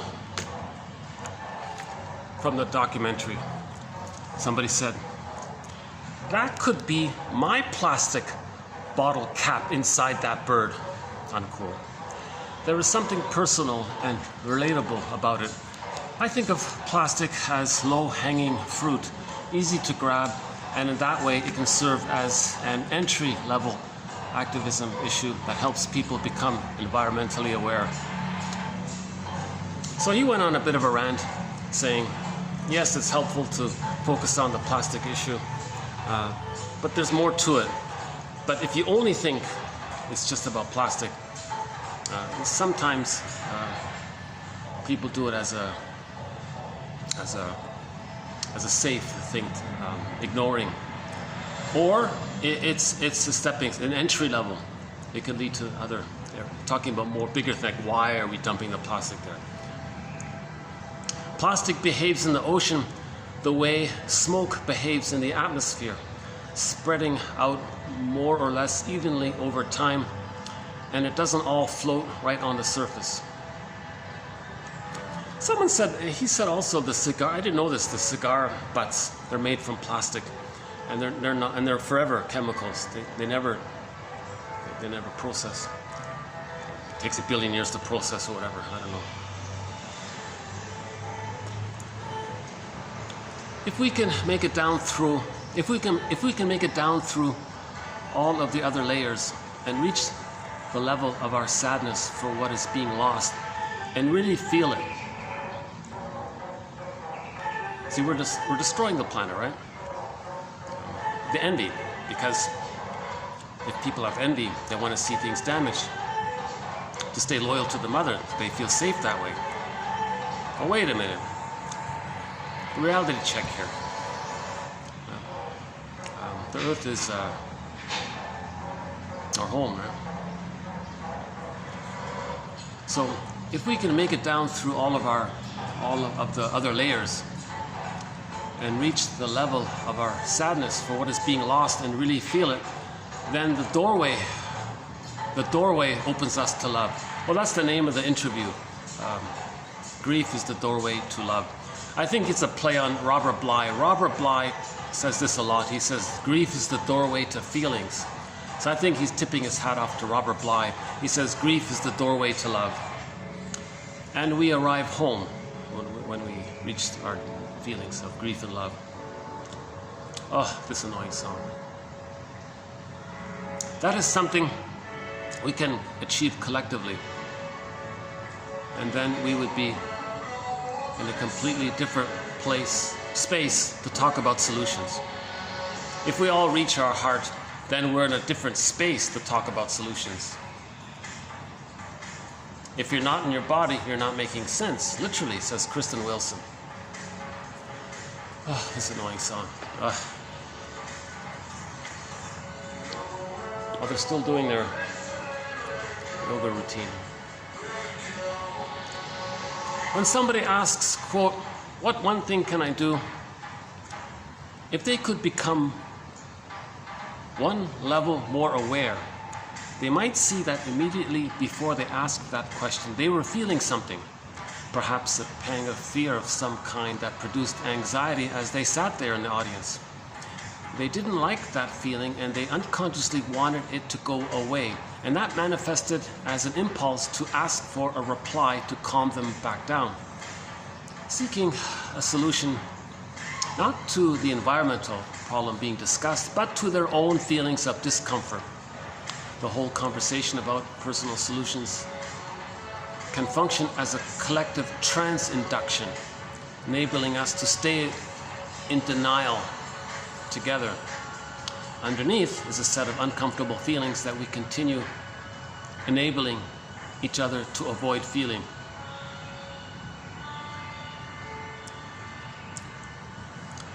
So he says it's a defense mechanism. You feel uncomfortable about it. What can I do? He thinks that question was just personally motivated to help the person deal with their individual anxiety. So they're reminded of maybe the mother polluting them, or the mother plundering their soul, or the mother hurting them. So to deal with that anxiety, say some nice words and I'll calm down. So it's not about the practical issue at hand. If you went to a Picasso and asked him, quote, I saw your dramatic painting, so what's one thing I can do about it?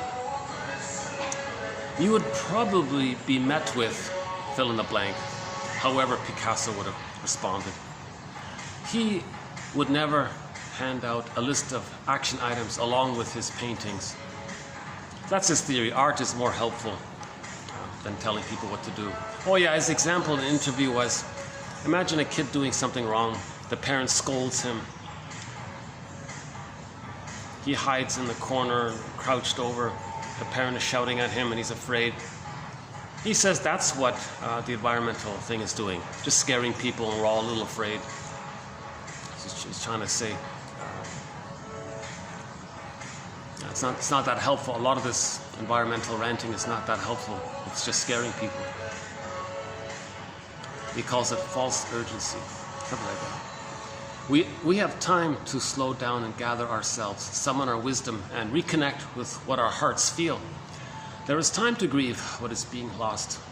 But this false urgency, he means just scaring people too much, overdoing it, thinking that that's going to work. In the same way, if a father scolds the child, don't do this, and he punishes him, a child, he's just going to become passive aggressive and resent it and hate the father maybe for it. Small individual behavior changes may tend to pacify our feelings and enable us to sink further into denial about the bigger issues. His example was, the straws. So just everybody focus on the plastic straws, and that's it. Magical thinking, the whole problem will be resolved. You don't have to think about bigger issues. Just focus your attention on the straw issue. Or maybe the cigarette butt issue, whatever. You pick some little thing. We resist feeling our sadness. We split off from that part of ourselves that feels it, and we get stuck in a cycle of resistance. But when we actually feel those things, surrender to the feeling, then it moves through. You can see it coming, and then tears pour down. So that's when you accept your feelings. It's the resistance that's the issue. So just be aware that you're resisting. And that resistance came from a childhood interaction, memory. What is paralyzing is not the feeling of despair and grief. It is our resistance to feeling those things. Despair and grief are natural feelings that move through us when we live in a state of flow.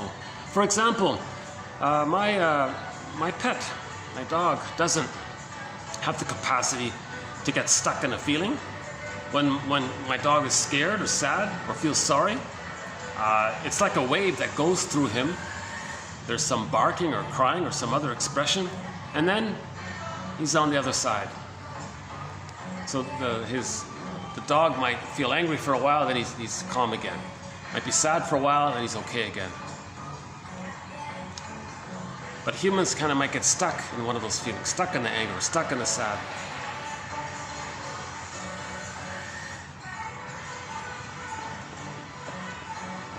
So we can learn from the wisdom of, because animals are in their bodies, right? Humans, we become disconnected from our bodies when there's attachment trauma. Do not flee from your feelings. It is your aversion to them that hurts. Yikes. Okay, hold on a sec. Once in a blue moon, my computer freezes on me. Give me another 2 minutes to put this up again. I bought this laptop was secondhand about 15 years, more than 10 years ago. I bought this laptop secondhand. The guy told me it was going to be like thrown away or something. So it was a real bargain. And it's been working.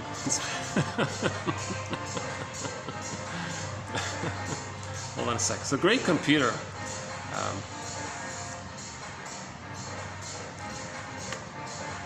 So in a previous video, I was thanking the people who made this laptop, and I was feeling sad that they probably didn't get paid for. Hold on a sec. So we're posting this in the year 2023, March.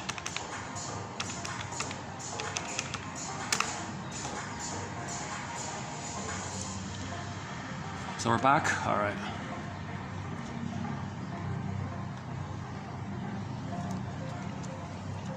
Let's get back to quotes here.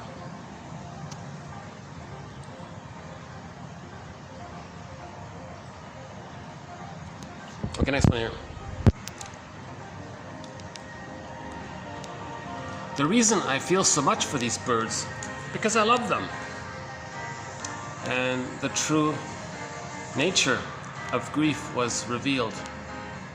It is an expression of our love. Grief is an expression of our love. If you can grieve, that means you have some connection to yourself. If you have a connection to yourself, that means you've either forgave the parents or you were loved by your parents. Then you can grieve. So grief and love is linked.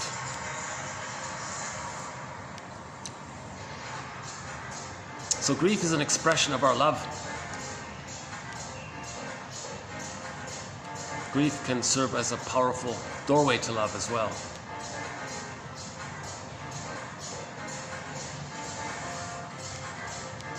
There is even a little following developing out there who watch my documentary over and over again like a meditation, and they write to me with new observations and insights every time. Oh, that's pretty good. I'll include that one. It's like reading 1001 Windmills of the Mind. Read these quotes again and again over, and you get little insights. Anthropomorphizing is about imagining that animals are like us. Empathy is about us seeing that we are like them. That's humanity's second narcissistic injury, by Darwin, right? Darwin said this, that we have a lot in common with animals. They feel and grieve and cry. Empathy is about us seeing that we have a lot in common with them.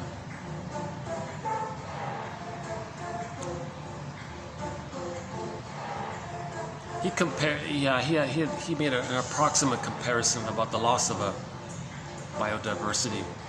Well, think of it this way, he said. Think about the loss of a language, like an indigenous language. It is a tragedy because it is a reduction in complexity. It is the loss of a unique thread of consciousness. And apply that to the loss of the woodpecker. A unique loss in our thread of consciousness. Other languages have different perspectives and they add consciousness. If we lose those languages, we're losing our consciousness. Someone said that there's Rosenberg said there's a language in Africa somewhere, some indigenous language that doesn't use the verb to be. They don't label anything. Everything's described. So he's not a farmer, he's a person who tills the soil and grows food. And you say the whole thing, there's no labels. He said, and that's a compassionate language because you don't say he's an idiot, you say, well, he misunderstood. He's a person who misunderstood something. So that's an advanced consciousness, to have a language like that. A language that doesn't label. And I don't know if that language is around or not. It's still around. A defense mechanism. Okay, this example, I won't include it in the quotes below, but I'll just mention, because I heard this myself. And everybody's heard this example a million times. A defense mechanism. Something is wrong if we bring our reusable bags to the supermarket and come out with those bags full of factory farmed foods and unsustainable this and that and GMO, pesticide this and that, and shipped from around the world, bottle of wine imported from 15,000 miles away, and it goes on. And then we hop into our gas-guzzling SUV, feeling satisfied that we did something good for the environment because we brought in a reusable bag. Oh, I'm saving you. I did my duty. Okay, that's called undoing. It's magical thinking. If you do one little thing. Oh, I'm carrying my reusable bag. I didn't. Huh? But you do all these other things. So your mind focuses that way, and because of infantile thinking, you make a magic gesture, like you wave a little magic wand. I bought my reusable bag. Here's my reusable bag, by the way. I got this in a supermarket when I was in Germany, from the supermarket called what's it called again? Edeka. Here it is. Here. I'm still using it. Got the E there, Edeka. I don't know if you can see it there. I've been using this for the past 7 months. This one bag is it's very good. I've been using this one reusable bag from the Edeka supermarket in Germany. It's still holding up. And wow. I see. Yeah, they're doing a very dramatic yoga. They're doing some kind of intense, it's a kind of exercise yoga thing or something. aerobics, I guess. Okay.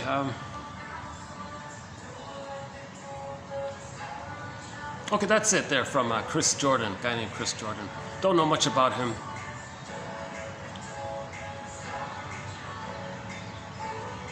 But one of his points as well in the interview was if people complain about the damage being done in the way an angry father shouts at his child for making a mistake, is that really helpful? Let's do more art and let's do more art. Let's do more art, he said. So he thought he was maybe contributing with his documentary in an artful way. All right, that's it for 25. So I think the theory is about the placenta. That's helpful. The placenta can metabolize the waste. The mother can metabolize metaphorically the baby's distress. There's a problem there. Repetition compulsion. Replay it. Dump on the earth, symbolic placenta. Dump on the earth, symbolic breast that's supposed to metabolize. It's a fantasy that they can change the past. It can't be done.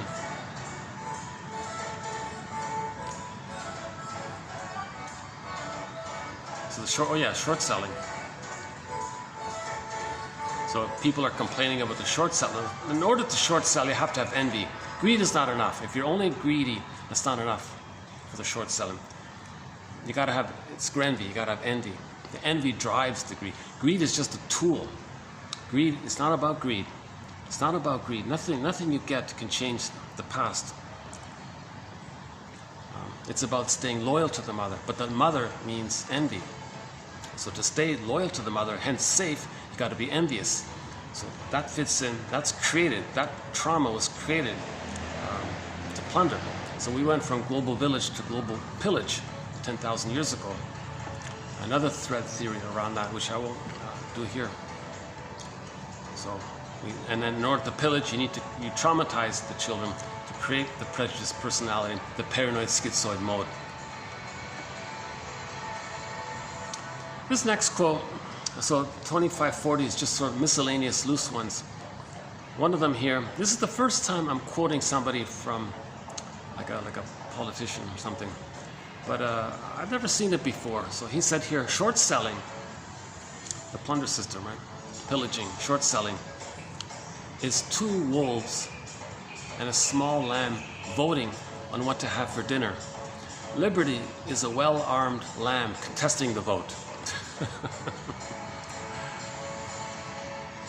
So he's confessing, right? So he's the leader of the plunder system. So he's going to act like the aggressor, the wolf, but feel like the victim, the lamb. So hocus pocus, double focus. When he's the aggressor, he'll feel like the victim.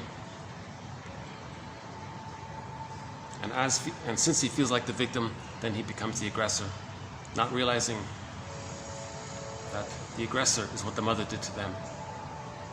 And that's the plunder. And that's the psychology of the plunder system. To replay how the mother plundered the child's soul.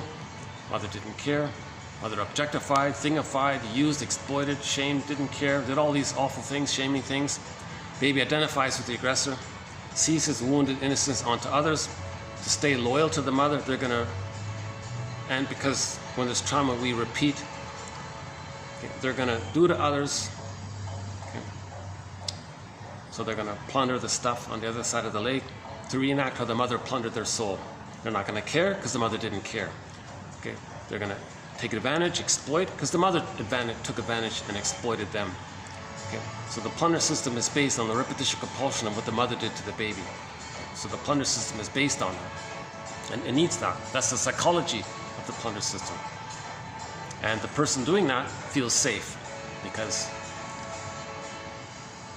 plundering equals mother, and that's their connection to the mother. Mama's boy. They can't leave mother yet because they never got her love. In order to leave the mother, they got to go through the working through process, the mourning process.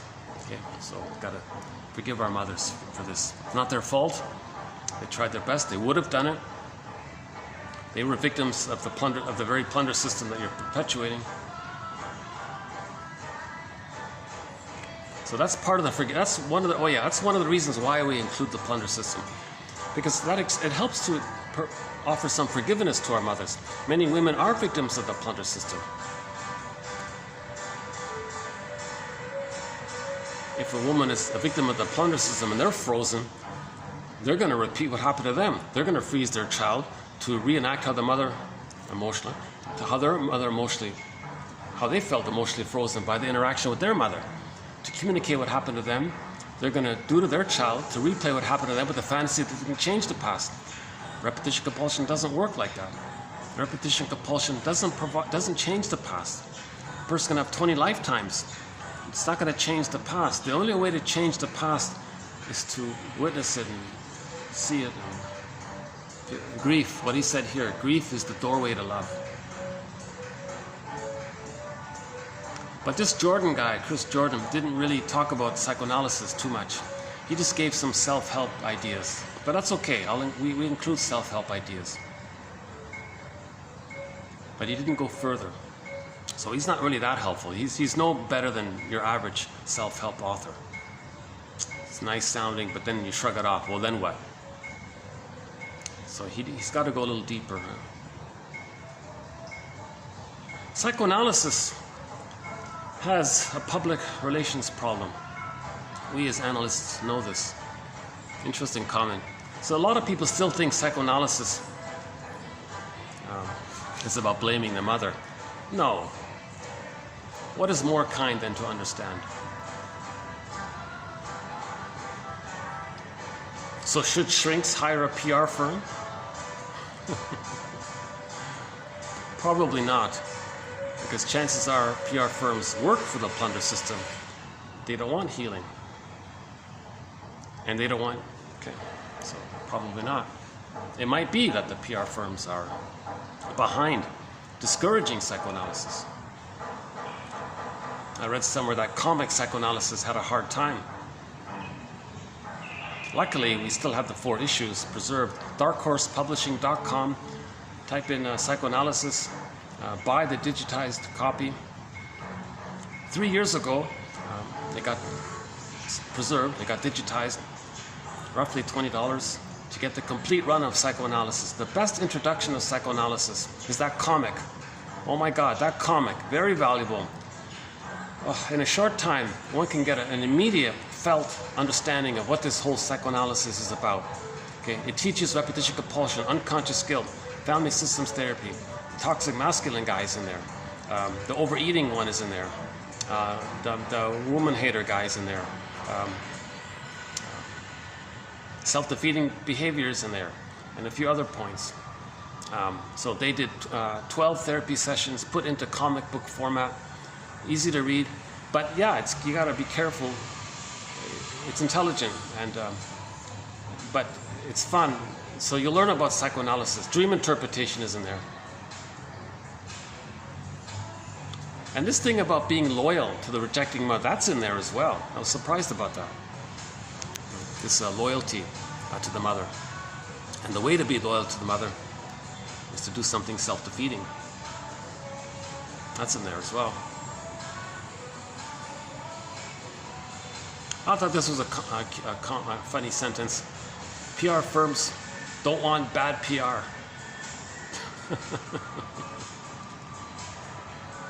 So she was saying that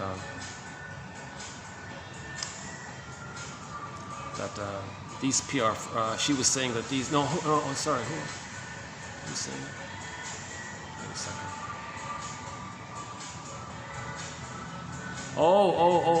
This Bernays guy was saying it. Anna Freud's son. Anna Freud, the daughter of Sigmund Freud, right? So his daughter, Anna Freud. We only have one quote of hers. I just included the one there. So we don't have many of her quotes at all. But she had a kid, a son named Edward.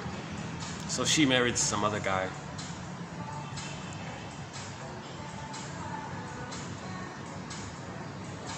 Oh, I guess he kept the mother's name, is that right? Anyways, Anna Freud's son, some guy named Edward. He's considered the father of propaganda and PR and all this. He said that those guys, are the sort of the invisible forces that's manipulating people,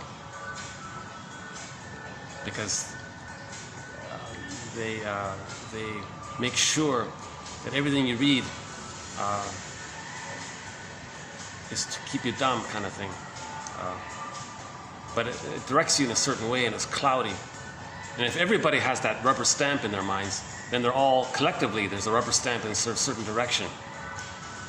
So they're the guys that create this direction in people's thinking, he said.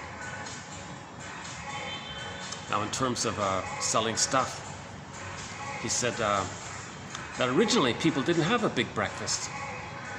Long ago, people just had a short little mini breakfast, a coffee and a Danish or something. That was it. But he was hired to promote, to sell like bacon and what was it? Bacon and eggs or something. I forgot what it was. So he got all of the doctors to, well, he got the doctors he could find, or told them, or instructed them, or ordered them, or frightened them, or scared them, or made a fake, or I don't know what he did. But he got thousands of doctors to, well, the story on Wikipedia is thousands of doctors finally ended up sending letters saying, no, it's not good just to have a light breakfast. You gotta have a big breakfast. So now then that changed everybody. So now everybody was gobbling in all this heavy breakfast. So that was selling, right? To promote selling. His famous example is the torches of freedom. They wanted to sell more cigarettes. So he told women, hey women, this cigarette is a torch of freedom. When you light up a cigarette, you're free. So you're appealing to the emotionality, right? You're always appealing to unmet psychological needs. You're appealing to the unconscious needs. It's not practical, it's not realistic. No, of course. Now, ironically, maybe there is an element of truth, because if the woman's smoking, maybe it puts distance, maybe the guy feels a little repelled, and maybe does create, if she wants to do it that way. I don't know.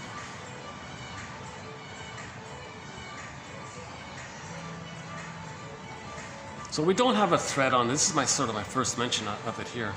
We don't have a thread on PR firms, but we do have a few examples of how propaganda works. The guy who works for the propaganda guy, he wants to say, we want the stuff on the other side of the lake. Click, click, goddess and demon imagery. So in effect he says, do you remember when you were a baby and you were stressed? You created goddess and demon imagery, and you want to see things in either or ways, all or nothing ways, and you good, me good, one bad. Remember that worked? Well, we want to revive that. So the people on the other side of the lake, well, that's them, and we're us, them. Click, click, garden, jungle. You just create some opposite images. Think, oh, okay, now go get it. Okay, oh yeah, they're energized because they want to replay what happened to them. Remember, your mother plundered your soul, didn't care? Here's your chance. You can go plunder over there and not care, and that's your loyalty to the mother, and you feel safe. And you can, there's the gleep, and there's the Schadenfreude is from there. Your mother got pleasure shaming you. Well, you identify with the aggressor. Okay, and your mother felt important. So you can feel important, get Schadenfreude, and stay and feel safe to the mother by doing to others what the mother did to you. So the propaganda guy wants to utilize your psychic structure in a direction towards the plunder system. So recently that guy went on TV a couple of months ago. He told the new recruits to the plunder system, look everyone, welcome to the plunder system. I don't want you to think, I just want you to have an image of the garden, and I want you to have an image of the jungle. That's it. Keep that in mind. Click, click. He does that because in the brain it's pictorial. Babies think in images. So garden, peace, safe. Jungle, oh, frightening, dangerous. Okay, the boogeyman image that you have of your own feelings, you project it over there. Right? And now you can fight with your mother, acting like her, and fighting her. Hocus pocus.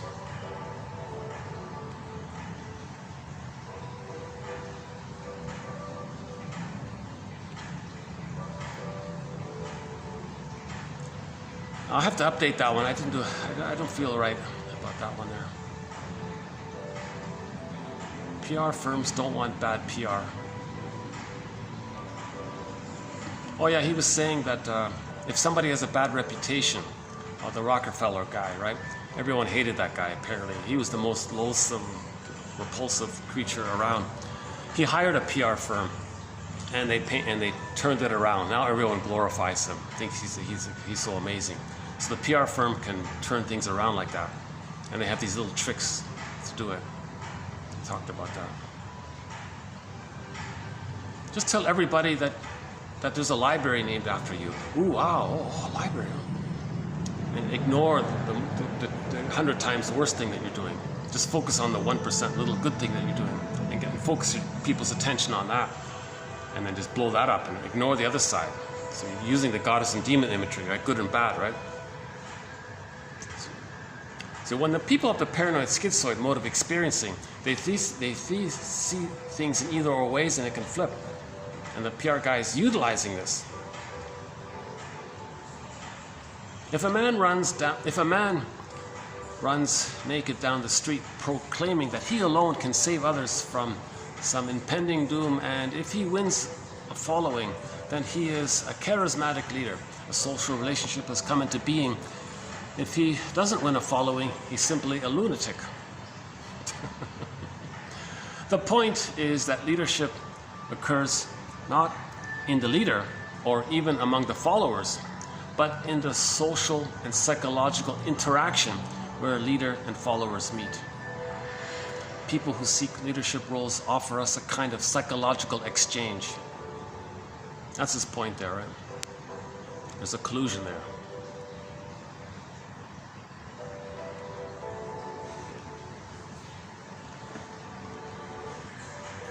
So if the short seller is a leader, he's promoting prejudice. The psychological exchange. Well, you were prejudiced against by your mother. I'm going to talk a lot about prejudice. So there's a collusion there. So you feel some uncanny appeal. He says, we good, they bad. Oh yeah, that's what my mother did. I was no good, my mother's all good. So there's the collusion there. There are few things more crucial to facilitating healing than understanding the role of transference. Transference. We transfer into the present what happened in the past so that we can know the past, feel the past, grieve the past. Grieving is the doorway to love. Transference is the doorway to grieving. Transference is the doorway to grieving.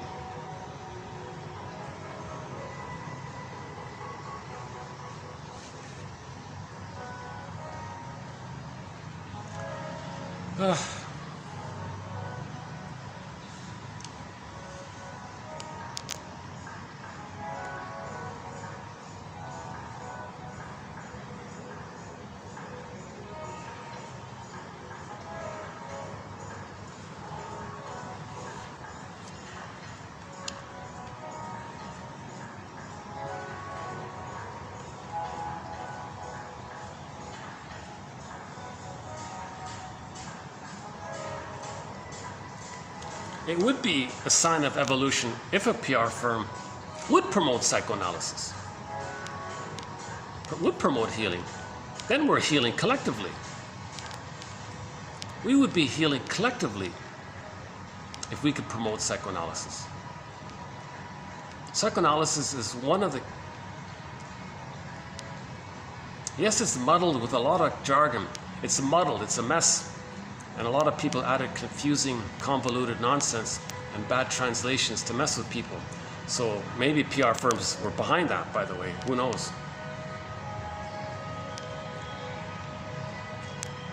That's why I like 1001 Windmills of the Mind. I believe I've sort of filtered out, I've weaved through a lot of the nonsense. I think I plucked out some of the better material.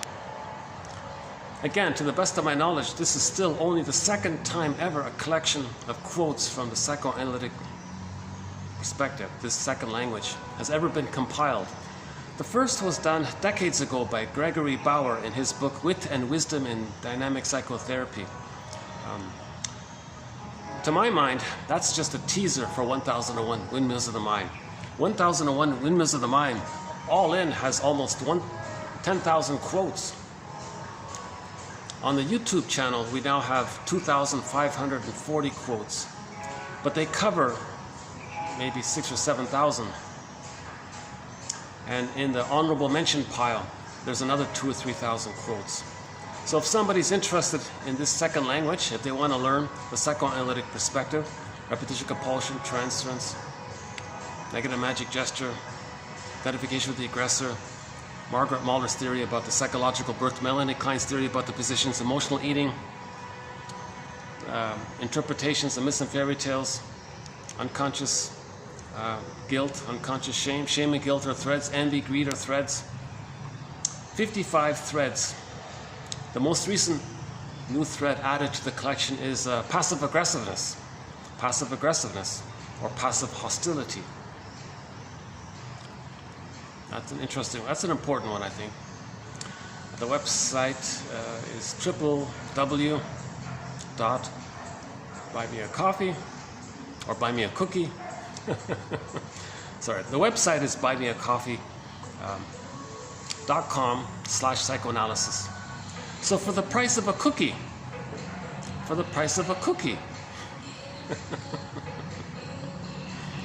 send your humble compiler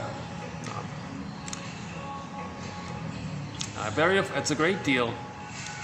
One can get, in effect, an encyclopedia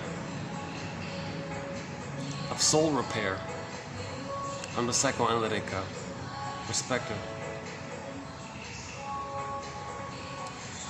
This is one of these songs that I've heard a gajillion times. But it's such a nice environment, I'll tolerate it, you know. This is a nice time here. This is the most peaceful sort of time I can have in this busy city here. Sunday afternoon.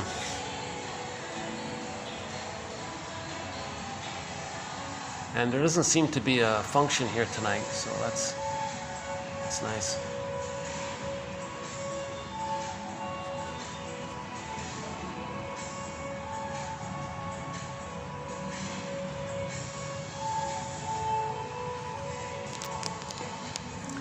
I read somewhere that Rick Sanders is working on putting out a live album. Oh my God, that'd be great.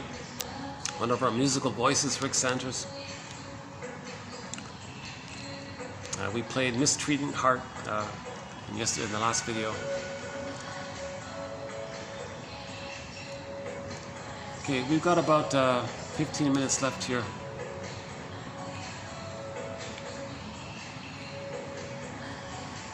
Let's choose a song.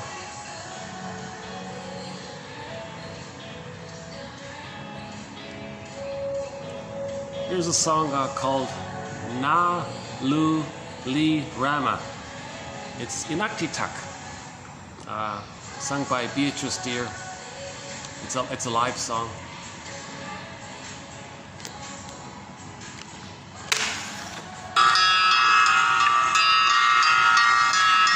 Beatrice Deer, one of our musical voices.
just round up a little bit that one about the PR one.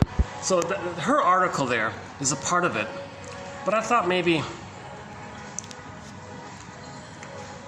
to have some kind of closure on that topic. I'm not going to get into this whole topic. PR firms do not want bad PR. So you can read her article there. Melissa Aaron C-Y-K, sick, right? Aaron sick. So a follow-up is that Peter Phillips book. He has a book called Giants. He's a professor in California, wrote a book called Giants. He talks about the power of these PR companies in an easy way, in a simple way. But you don't have to read the whole book. He has some talks on YouTube. It's hard to find him on YouTube because he has a very common name. A lot of people have his name, Peter Phillips. So if you type in Peter Phillips Giants, the name of the book, Giants, he talks about how PR firms are, I guess, voices for the giants, something like that. Anyway, I'll let him explain it. He's the professor. He spent his whole life researching it. But this Melissa woman was saying something similar to what Peter Phillips said, that they have more power than people realize. That's his point there.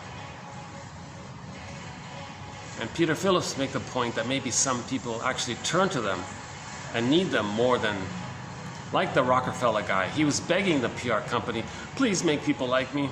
I don't like how people think badly about. He was doing very, very harmful things.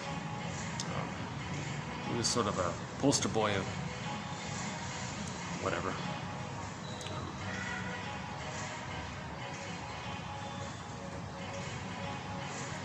Maybe that's why my videos have no views. Maybe some PR company fixed it or something. Still no viewers, can you believe it? 2.5 years. My hope is that somehow, at least if somebody does find the video, they click the more link or the see more link or the show link or the show more link or the little arrow there, they can get the quotes. For every video, you'll get these quotes. 2,540 quotes, many of them with multiple parts, adding up to well over 5,000 quotes. I think they're helpful. They're very helpful quotes. Underappreciated perspective, psychoanalysis. The coffee page does work. Just only a few people have made the request. They're lucky. I think they have a huge support in healing. I did get one reply. Someone said, thank you. I got a couple of thank yous for this work. One specifically said, thank you for helping me in my healing journey. These quotes are helping me in my healing journey.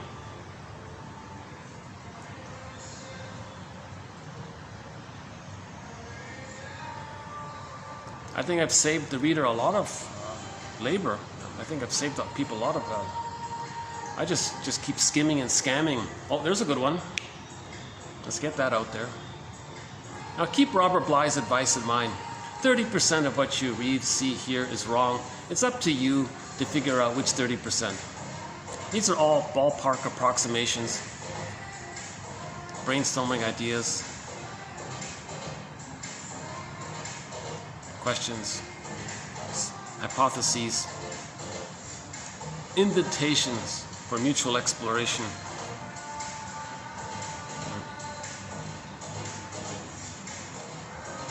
Just 5 minutes, 10 minutes, 10 minutes.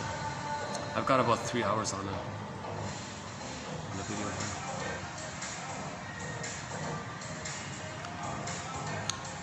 That could be my plastic bottle cap inside that bird. It's a painful image to see that bird with all that plastic in his belly. The albatross, It caught my attention, the albatross, because we have a quote about the albatross from the show Route 66. The woman who was feeling pain around a loss, and she got on a moped, and she drove faster and faster. She was trying to escape, run away from her grief. She didn't want her grief to catch up with her, so she was going faster. So her friend said, "There's a price for this, isn't there?" Well, it's very expensive.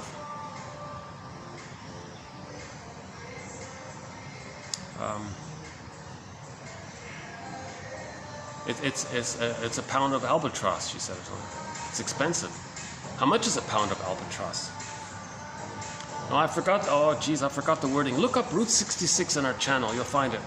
We have about 5 or 6 good quotes from that TV show. Another one of our threads, exciting threads. Quotes from TV shows and movies. Spellbound, Now Voyager, Lady in the Dark, Judd for the Defense, The Fugitive, Route 66, and many others. So she was saying that she experienced. She used the phrase about albatross. I'll dig that one up and follow up on that one. That could be my plastic bottle cap inside that bird.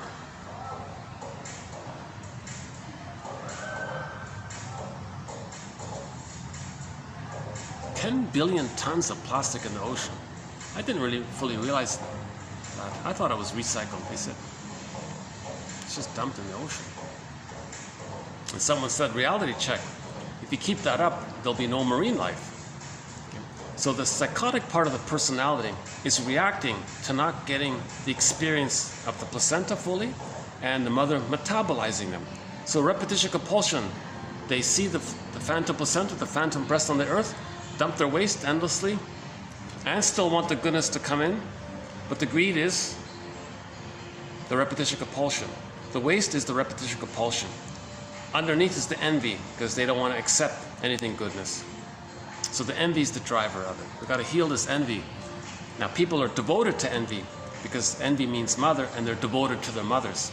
So a lot of mama boys got to learn to forgive their mothers, because that's the way to leave the mother. If you angrily try to leave the mother, you're just only physically leaving the mother. The only way to truly leave the mother is to forgive her. So you got to understand her psychodynamics, become a psychological detective, and find her psychobiography. That's the only way to leave the mother. Marion Woodman has a book called Leaving Father's House. It was a code for leaving mother's house, but a lot of women blame the father for what the mother did. They transferred onto the father. Fathers don't cause that kind of deep existential fears in the baby. The mothers cause that. Fathers are blamed for not protecting the children from the abuse of mothers. The fathers get a lot of slack for that way. But fathers shouldn't take the heat for what the mothers did. But a lot of women are doing that. Exceptions, of course. But yeah, so he said plastic, it's not, don't have the image that you just find like floating in the ocean, like a mass of plastic, and that's it. That's just a part of it. It spreads like smoke, he said. And even if it breaks down into the fine particles, it's permanent. But the plastic you can see the bird choking on your plastic bottle cap. Some bird out there is choking on it in pain. So that's an entry-level way to get involved in our psychology.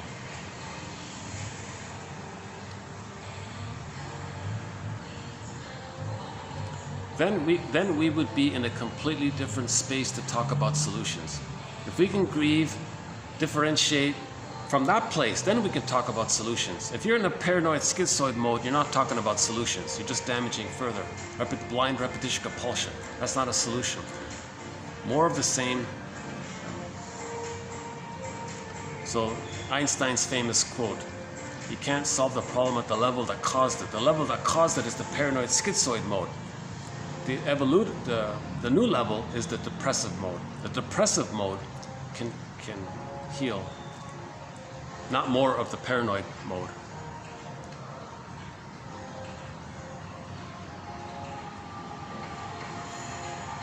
He says some people use token gestures as magic gestures.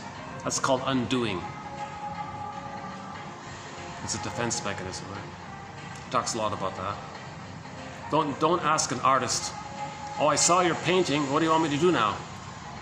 The artist would be upset, because the artist is trying to convey get you in touch with your feelings, and you decide what you're going to do with your feelings. The artist is not a shrink. If the artist were a shrink, he'd say, oh, it's so pink, so what feelings have come up for you?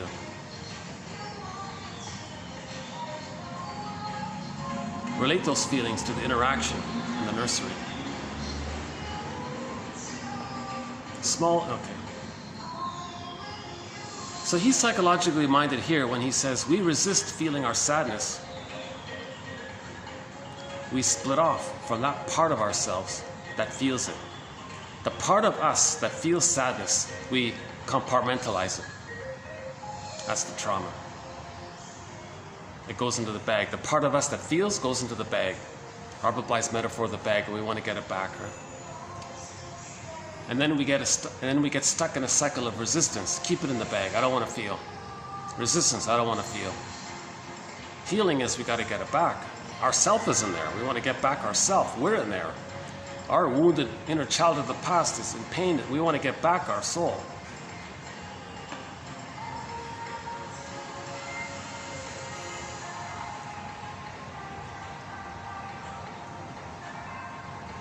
Let's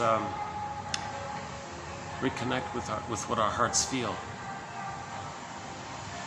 Do not flee from your feelings. It is your aversion to them that hurts. Howard Hesse, or Hermann Hesse, sorry, from Germany.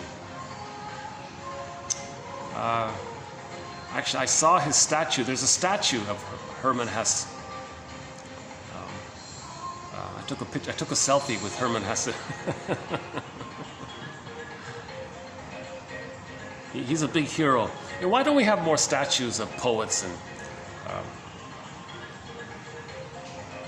Jen Elliott thinks maybe that one day there'll be a statue of her.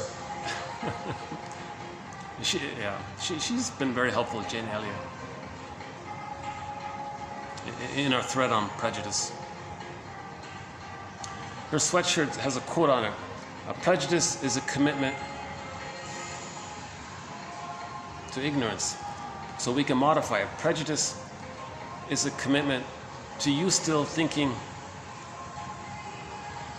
that it's your job to save the mother. No. Prejudice is a commitment to doing to others what your mother did to you because you want to stay loyal to her because you're still waiting for her love. And you think the only way you're going to get her love is if you save her and correct her and heal her because you think it's your job to do so because you still think it's all about you.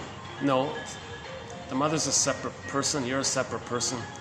And it's the mother's job to provide the love that the baby needed. It's not the baby's job to provide the love that the mother needed in the nursery.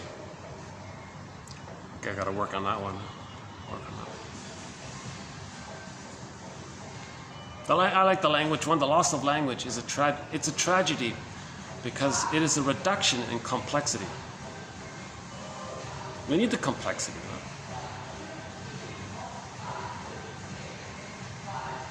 If things are just seen in either or, that's not complexity. Some people criticize the English language because it doesn't offer much complexity. Only one word for love? If love is so important, why don't we have dozens of words to describe the varieties of love?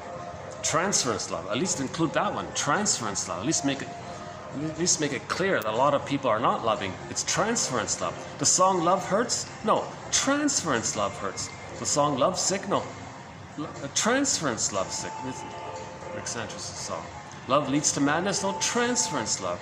Because in transference love, the madness is you think your partner should be, will be, is going to be, can be, is meant to be the good parent that should have been there in the nursery. Well, that's madness to do that. And the other person's doing the same thing, and you're both competing to see whose childhood you're going to recreate. There's the madness. So let's have a term for this kind of love. It's called transference love. Okay, this puppy love, this infatuation, this passionate love, romantic love. Make it clear. It's the replay. Okay, about 5 minutes left here. Oh, there's some kind of dance routine going on here. Take a peek. I think they're rehearsing some kind of...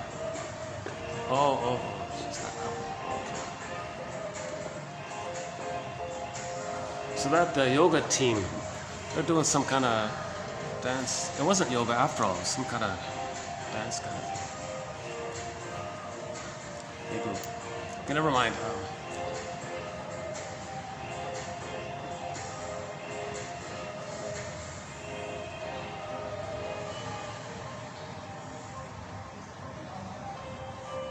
So we're looking for the third side of the coin. That's complexity, to see the third side of the coin, to see the two sides, how one perspective can hold the other two sides. Positive intention, repetition compulsion, negative magic gesture, trying to heal, attachment theory, Klein's theory, Mahler's theory, developmental object relations theory, endopsychic structure, internal object relations theory. And it's more complex, right? Psychoanalysis offers some of this complexity. Robert Bly, forgive psychology for its jargon, just forgive it. If we forget about this complexity, it's either or. Oh, brother. That's the baby's way of thinking when he's in immense pain. It's got to be either or. And ironically, he's believing a lie. Anthropomorphizing is about imagining that animals are like us. Empathy is about us seeing that we are like them. I think that's his best quote here, Mr. Chris Jordan. His documentary is called Albatross. He's making another one, I think, about the flamingo or something. It's superficial, it's self-helpy. Ironically, he's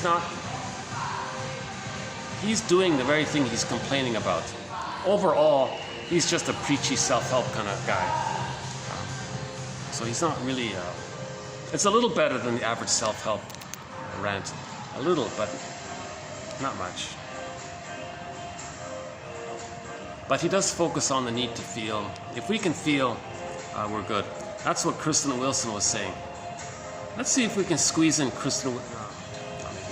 305. If you go to any of our greed videos, TQ2500, that one, the one prior to it, and then the 7 prior to those two. In any one of those videos, you'll hear Kristen Wilson's speech called Ooh My Soul. Or look it up on YouTube. Type in Gleanings of the Earth. It's a radio program. The episode was entitled Earth, Air, Wind, Fire. And it's a 30-minute program. And within that program, there's a 10-minute speech called Ooh My Soul by Kristen Wilson. She's very psychologically minded. She's still the most, to my mind, she's still the most psychologically minded speaker.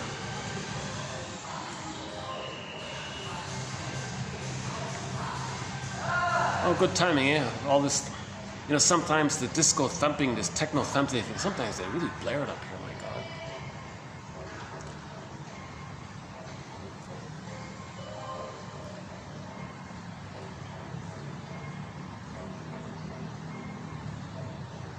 Psychoanalysis has a PR problem.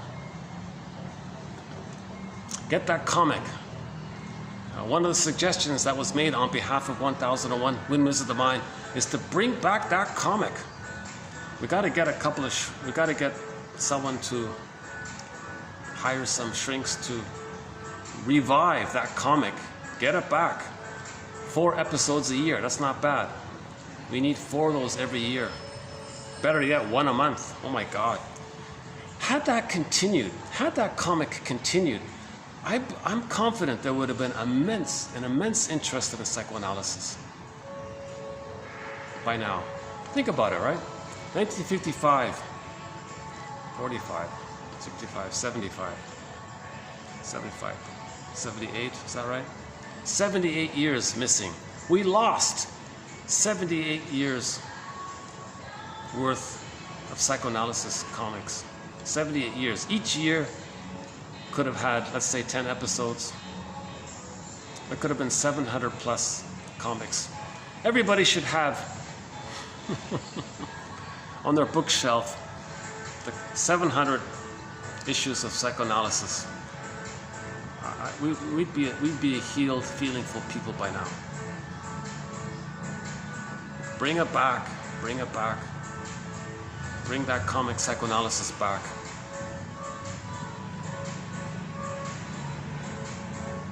Somebody somehow bring it back. Yeah. Not in a cynical way, not in a way to hurt, in its traditional spiritual way. That comic was part of the mental hygiene movement, or the emotional spiritual hygiene movement. You know.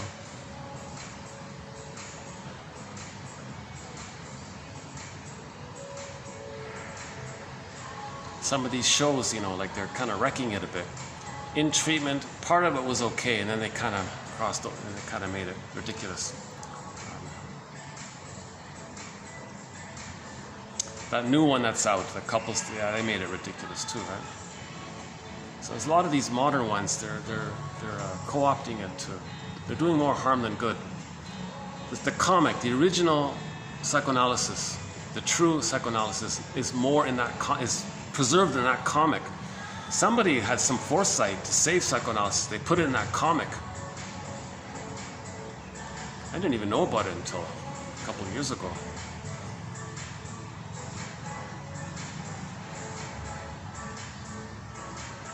Yeah, again, Dark Horse Publishing. Pay the $20 if you can. You'll learn psychoanalysis in a proper way. Stick with it. Stay with it. Like, read it. Think about it. It's pretty good. It's good. See that woman Ellen there, the character Ellen. She was replaying the rejection by her mother by goading people in the present to reject her, so she wouldn't interact with them in a friendly way, because she was wanting unconsciously that they would reject them because her mother rejected them. So she's just replaying what happened to her. So that's transference. So transference is the doorway to feeling, to healing. So he pointed it out to her like that, right? So she didn't really know that she was doing that she was replaying what happened to her. And then she was confused why no one liked her and everybody avoided her. She didn't know that her passive-aggressive ways was to coax others to reject her.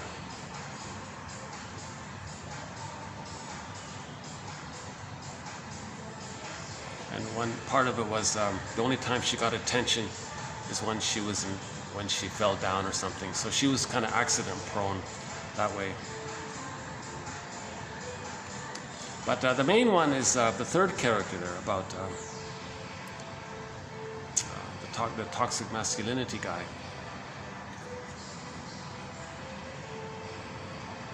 That was a little bit over the top, exaggerated, but still.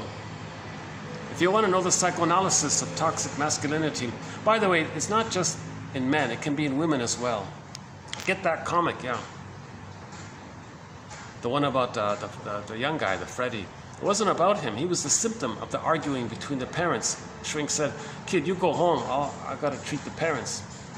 The kid was just a proxy for the emotionality of the parents. And the kid was holding the disowned feelings of the parents to keep the parents together. Because the kid unconsciously, on one level, wanted to keep the parents together. On another level, he got glee when he got them to argue amongst themselves, because he was getting a hard time from his mother, a hard time from his father. The only time he got some relief, stress relief, is when he discovered that he can get them against themselves. He sat back and enjoyed the show. He was on the verge of becoming an Iago type. Iago types, they only feel relief when they get others. They don't want any kind of goodness from the parents. They don't believe it. So see the parents damaged. Get them to argue amongst themselves. He felt some relief. So the therapist was helpful, very helpful in that area.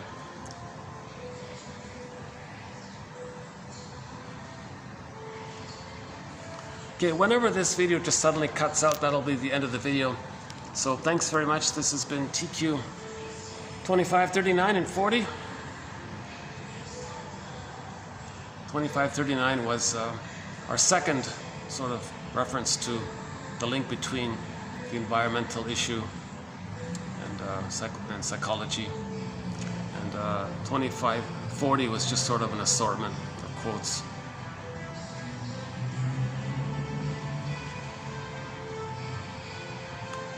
Yeah, I didn't know about that Bernays guy. There's a documentary about him called Century of the Self.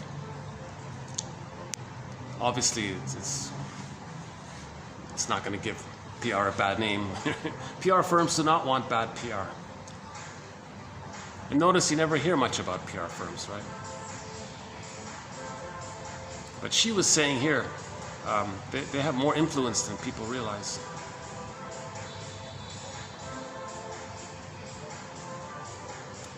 And some people have the theory that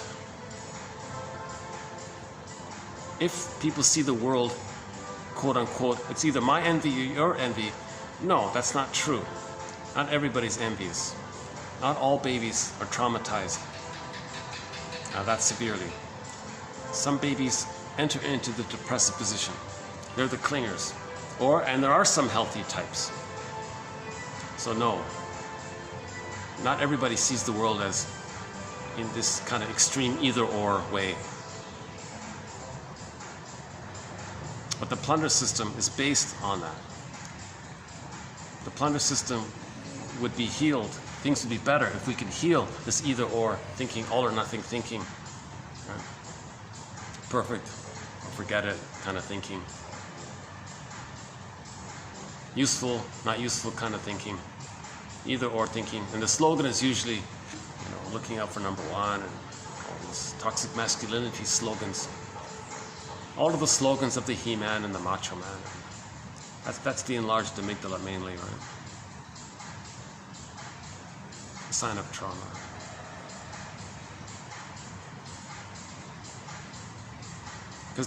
Because in the Disney movie Inside Out, okay, when joy and sadness was missing for the person, it was just the fear and the anger.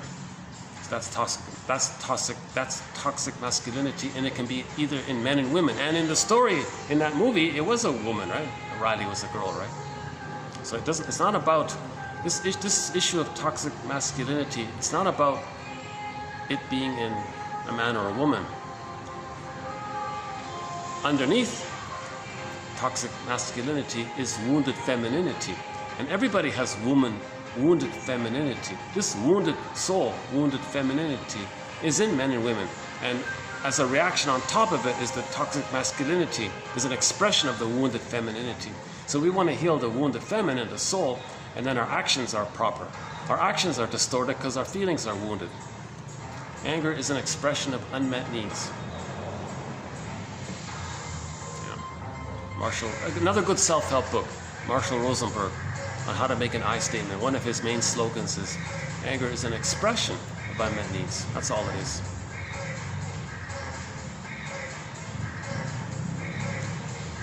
Wow, those yoga people are very distracting. I keep turning. How are we doing here? What is it, 6:40? 3:15. This is going to cut out any minute now.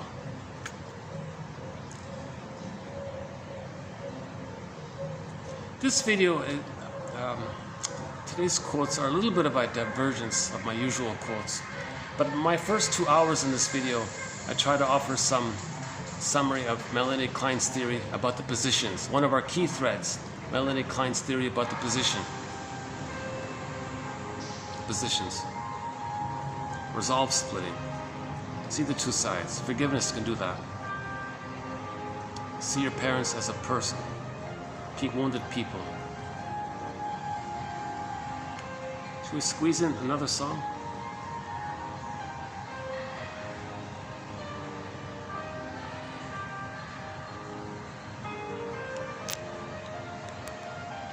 Okay, why don't we play okay, let's play back Alton Gunn, a song we recently discovered.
Okay, so thanks again. We'll be adding more quotes to our various threads. I think 24:35 to 9 is a very good place to start with 1001 Windmills of the Mind. Those 5 videos on falling in love, I think that's a great start. The greed videos, 2478 to 89. One on the plunder system, 2499. One on the climate thing, the environmental one, the waste, the phantom placenta one. That's a 2500.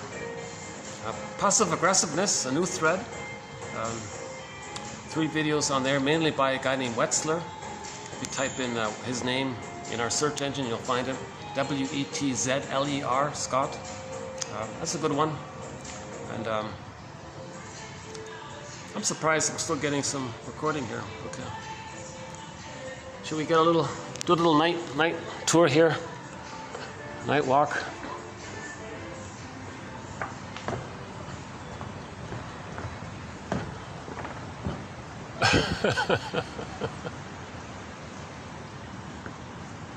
Oh, it's cooled down, that's nice, yeah.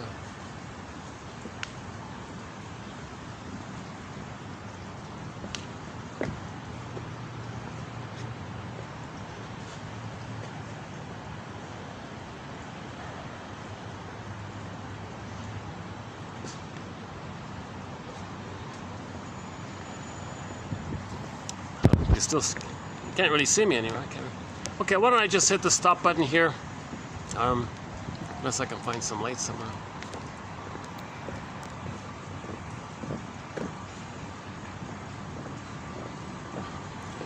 Oh gosh, what a relief. What a wonderful venue. I'm so grateful to have this venue here. I've searched high and low in this area, and I finally found this one nice little spot here.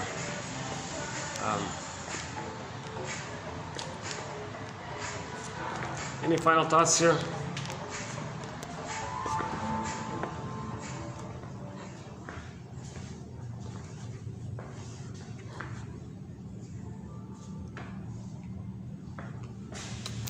Was that the lamb there? Didn't we have a quote today about lambs or something? Jesus Christ. See, that's a reflection of the either or thinking, right? That's a sign of trauma. Either or thinking is a sign of trauma. Anything other than I'm okay, you're okay. Anything other than our normal human quality, that's a sign of trauma. So we had a very good quote about 2 weeks ago. He said, the sciences, the arts, professors, everybody in the sort of the social, philosophical arts and science, the humanities, he said the entire humanities, the number one focus of the humanities should be on the study of trauma. That should be our number one priority for everybody in the humanities and science, to study this issue of trauma. Yes, I totally agree. And I think 1001 Windmills of the Mind is in this area because we're studying developmental trauma, relational trauma, interpersonal trauma, strain trauma, attachment trauma. We're studying this, where the child gets frozen in his emotionality. And then that's a pain. We stay loyal to the image, mother image that we created. But this mother image that we created is an exaggeration because because of the fusion. It contains our feelings. So that's dysfunctional. It leads to either or thinking.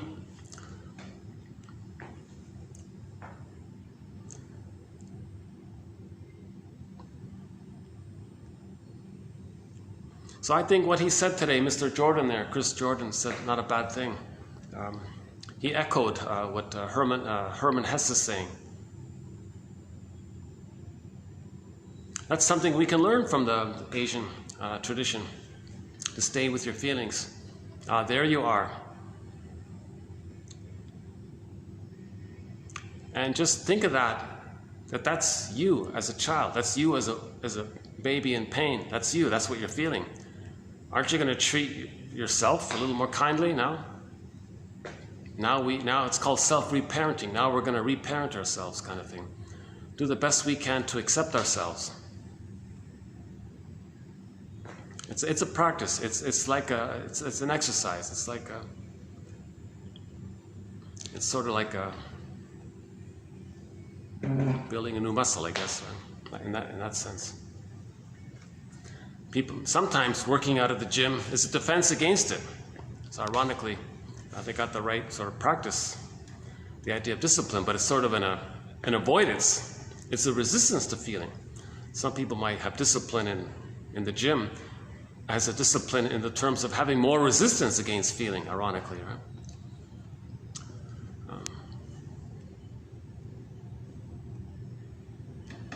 Yeah, we mentioned Tina Gilbertson's book called Constructive Wallowing. Maybe I'll revisit that one, yeah. Yeah, her story is interesting. She said she wanted to be I think she said she wanted to be an actress and all this, but she didn't quite, make it or something. So she became a self-help author. Who was it, Katie? Was it Katie? Katie Lee, is that right? She says something similar. She wanted to be a famous folk singer, country singer. They kicked her out. So she wrote the album Songs of Couch and Consultation. So we have some of her songs. Her most famous one is It Must Be Something Psychological. Look up the song, It Must Be Something Psychological. That's a fun one.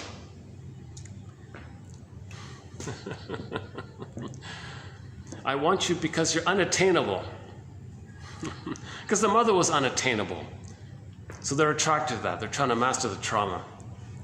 That's the positive intention. She's reenacting the trauma. The mother was emotionally unattainable.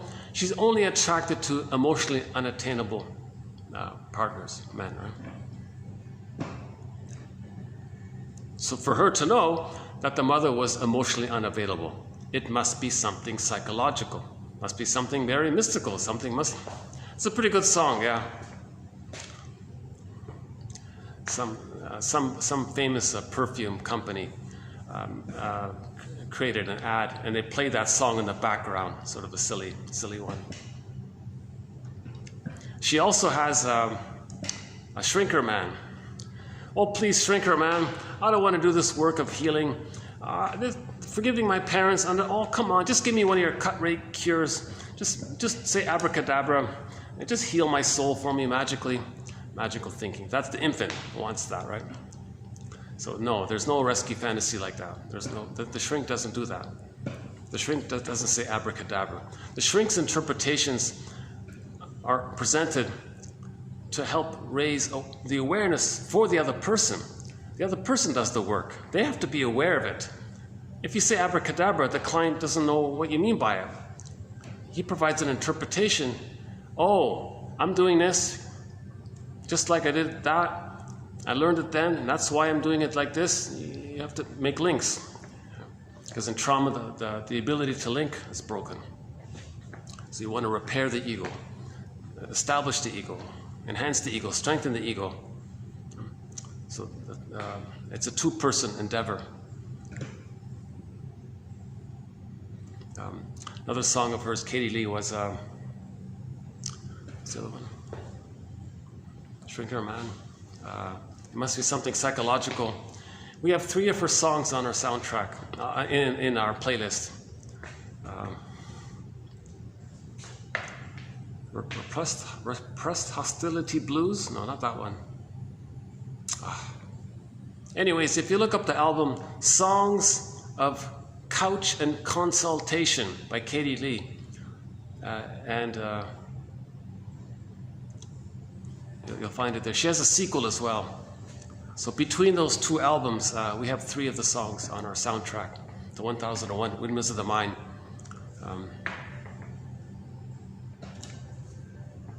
Yeah, she cares about the environment as well. She's trying to save the lakes and the rivers and all that.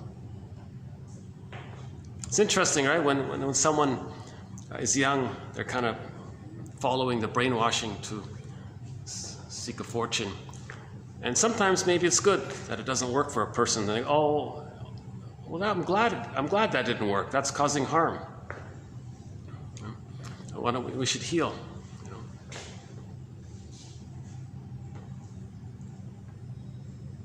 Wow, this is still recording. I'm surprised. Usually it cuts out at 3:06 or 3:05 or something like that.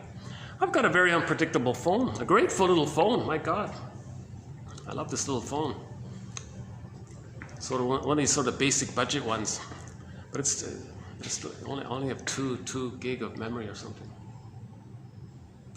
Yeah, this is new. They added a new sofa here. Why don't we visit this new one? All right. All right. Yeah, cool. I got a new, so there's 2 spots here. That's good because if one is used and they're quiet, I can come here.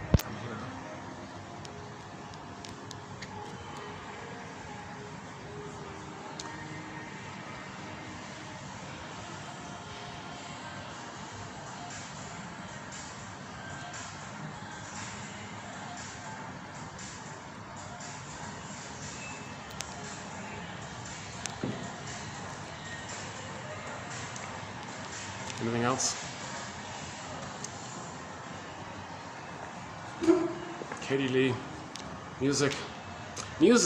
In the next video, we'll be adding a few more quotes to our thread on the psychoanalysis of art. Another recent new thread is psychoanalysis of art, and in that one we include music. So stay tuned to the next video. We'll add a few quotes about music, about the issue of the link between music and the fantasy reunion with the Garden of Eden. Remember, in the womb, there's the heartbeat and the flow, right? Oh, what happened to the light? Let's go here.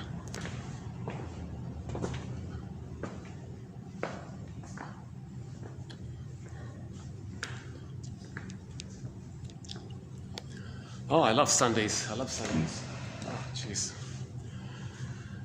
I'm just gonna prepare for the next 6 days of noise, right?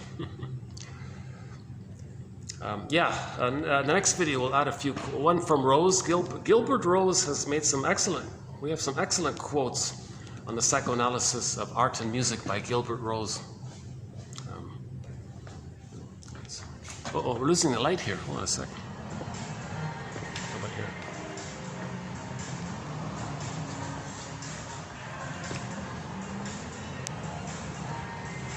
Here, I got some light here, don't I?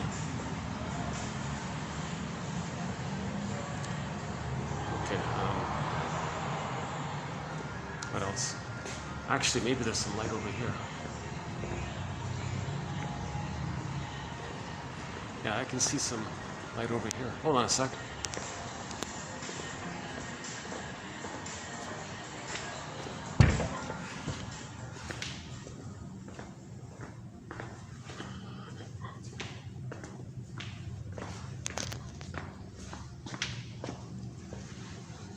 Okay, got some more light over here, huh?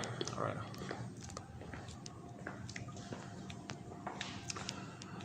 Any final thoughts?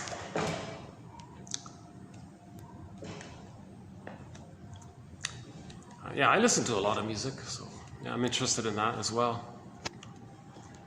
But somebody pointed out it's not that simple. Maybe psychoanalysis alone can't fully explain music. There's more going on, more about biology and biochemistry. Yeah, it's a long way to go on that thread on art. But we did have a recent quote about art where if something's aesthetic, maybe it triggers the memory of oneness with the mother. It triggers the time when we were perfect with the mother. And some aesthetic items might offer that kind of unconscious link. So there may be a link between something attractive, maybe like this one here, like a flower one maybe. And if it's soothing and calming, art, nature, circular, round, circle. If it has that kind of quality, it may trigger in our unconscious memory that kind of warm, soothing, holding kind of feeling that we had, and so we're reminded of the connection to the safe mother, right?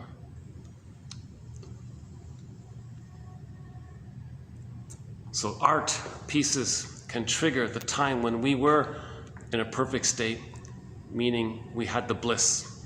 Right? If the art can do that, the art is considered aesthetic. Aesthetic. A very elegant way of saying it reminds you of the breast, the breast mother, the union with the breast mother. Yeah, I've lost all the lighting here. Here? Oh, this is confusing me. Why am I getting 335?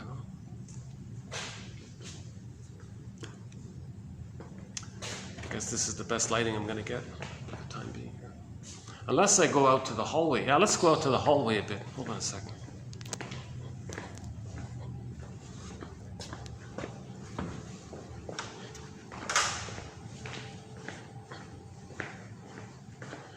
Yeah, they're shutting down for the day.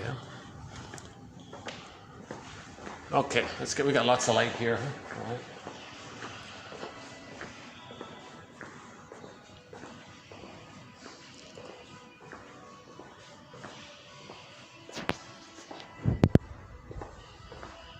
Maybe I can borrow. Let's see. Let's check this out. Oh, I got lots of light in here. Okay. I try not to get anybody in the camera, but on occasion, somebody just suddenly appears, sort of an accident. I try my best to not get anybody in the camera. Once in a while, you get like a glimpse of somebody. Well, any other final thoughts here? Actually, this room is not bad. I can pace around here. This room's usually occupied. Huh? See, Sunday, we need a rest, right? Sundays, yeah, we need a rest. We're honoring the rhythm.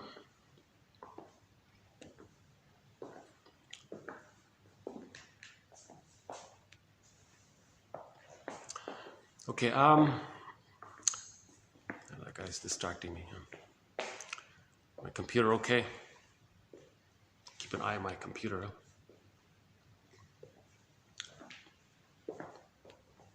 Okay. I think it's okay. You never know. Yeah, you never know.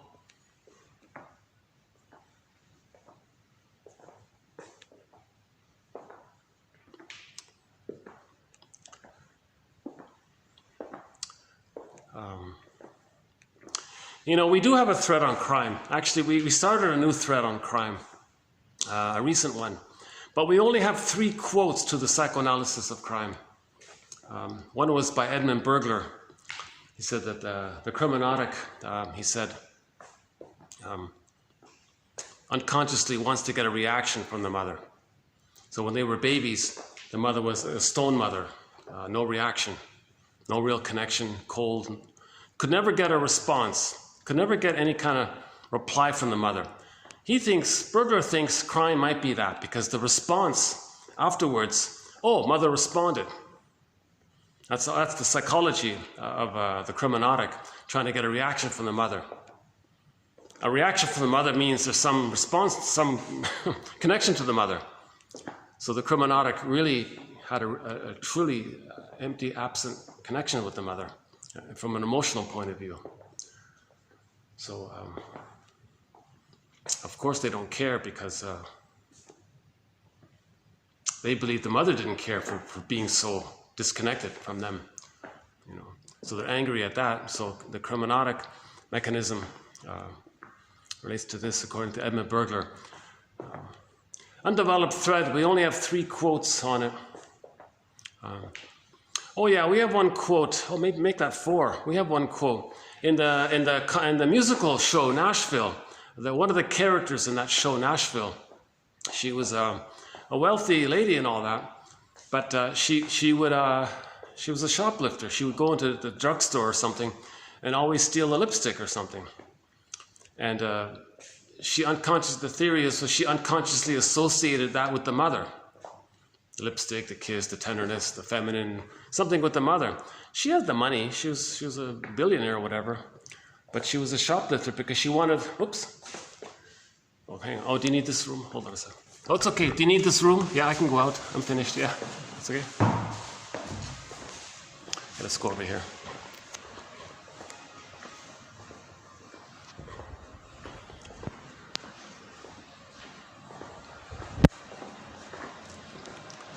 It's nice and quiet around here, eh? Oh, look at that, huh? All right. Very expensive restaurant here. I could never afford that one.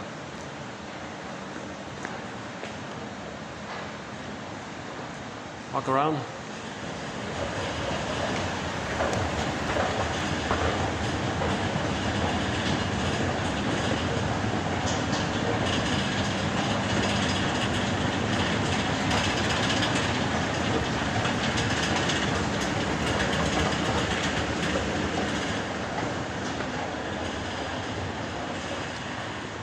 St. Patrick's Day, really? There's one of the boardrooms. Huh? You want to see one of their boardrooms here? One of the conference rooms? Yeah. That's nice, huh? Huge jumbo screen. Wow.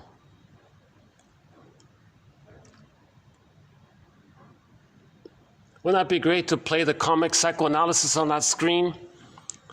And you can have a shrink up there engaging people in the interaction, or on the stage, play out a psychotherapy session on the stage, and then get people in pairs doing it or something, you know?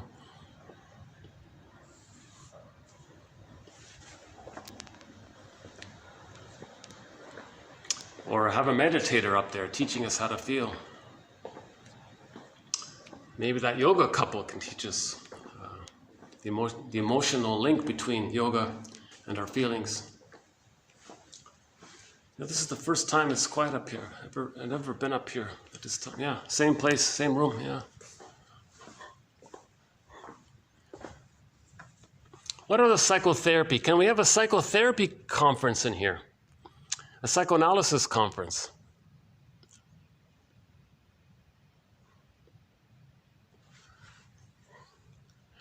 What kind of speaker could we have up there? Oh my God. You know, could we have Lao Tzu up there? Lao Tzu reading his poems for us.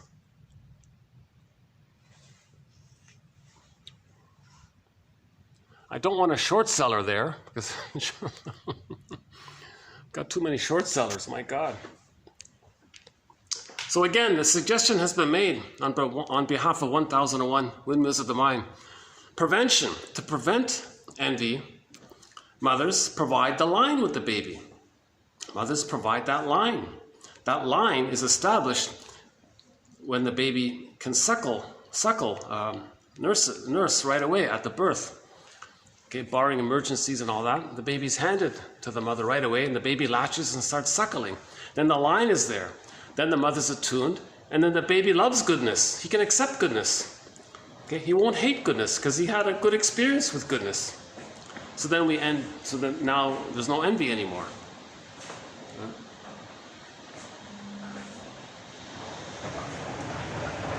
Wow. This elevator sped up just as I approached it. This escalator sped up just as I approached it. Stay up here a little bit. Let us stay up here a little bit once you're...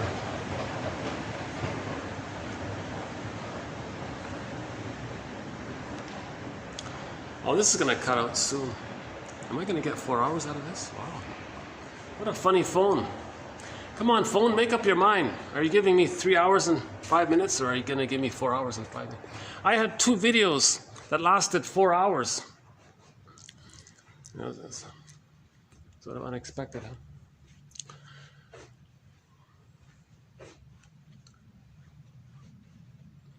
Who else would be nice to see on the stage?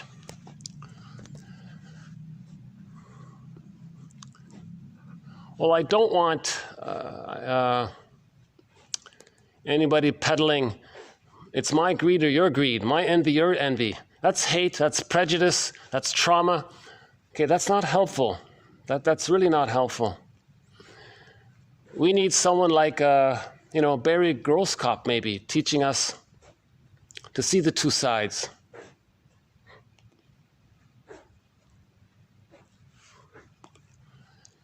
Eager audience, they want to learn. You know, people want to learn, they want to connect.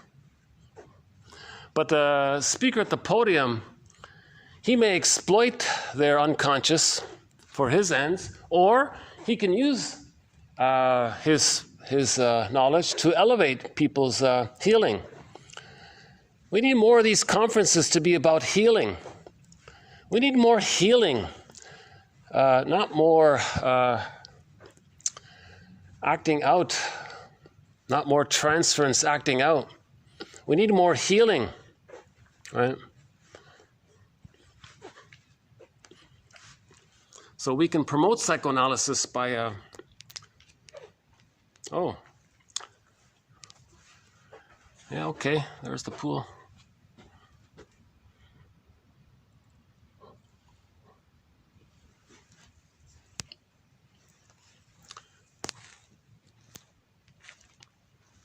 Well, maybe I should leave here before the guard comes in and says, "Excuse me, sir, can I help you?"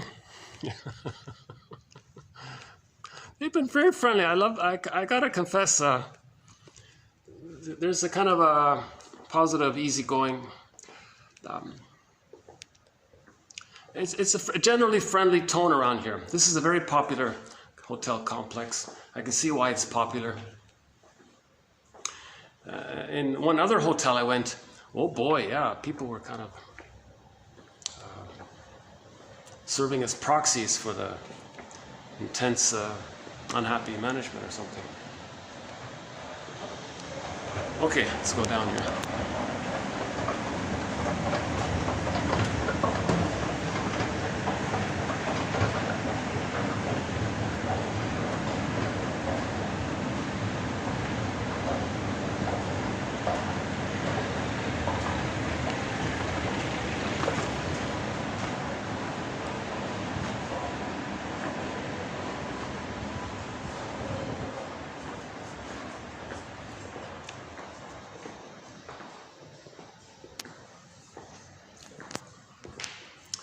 Well, if I don't have any other final thoughts, maybe I'll just hit the pause button here for today. And we'll continue in the next video. Yeah, so music. We'll do some quotes on music in the next video.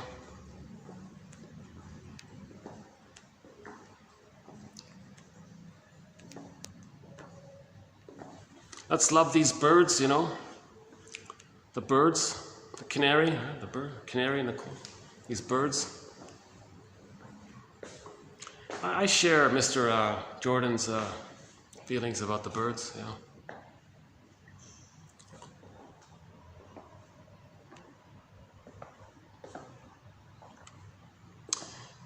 What else here? Anything else?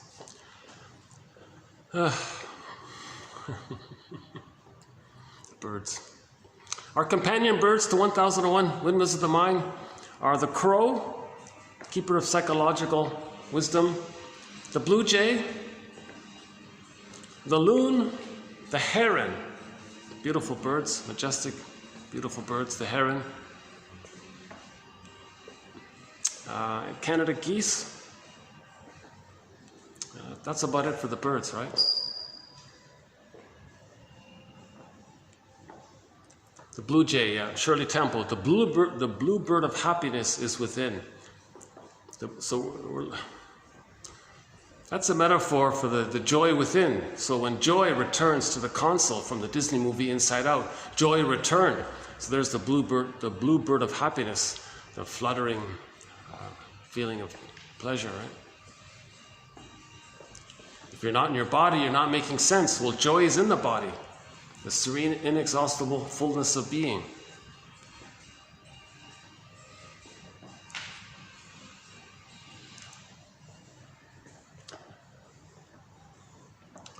This gives me an idea. Next Sunday, I'll come here at around this time. This is the #1 best time, I think.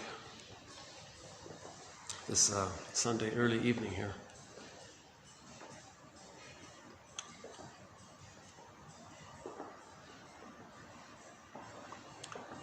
The companion beverages to 1001 Windmills of the Mind.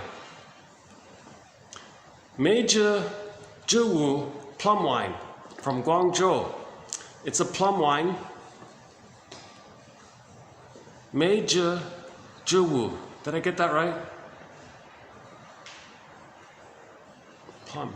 How do you say plum? Mingzhuo? Okay, I'll correct myself in another video. There's a very nice plum wine from Guangzhou, China. I think it's Mingzhuo Zhewu. It comes in a little tiny bottle, 180 milliliter bottle. You feel it's plum. You feel it's like high quality plum juice. The alcohol's it's only 9%, and you feel the plum. It's not wrecked. No, I don't taste chemicals and things. That's a great beverage.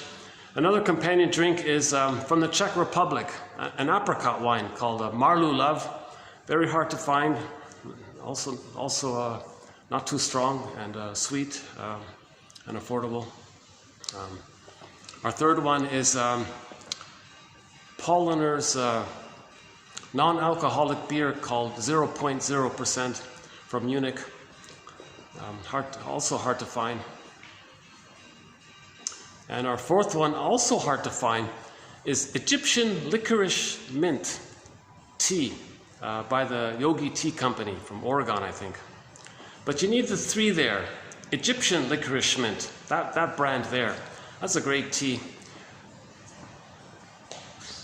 Actually, all of those drinks are hard to find out. The plum one, the plum wine, I can find it in this area here.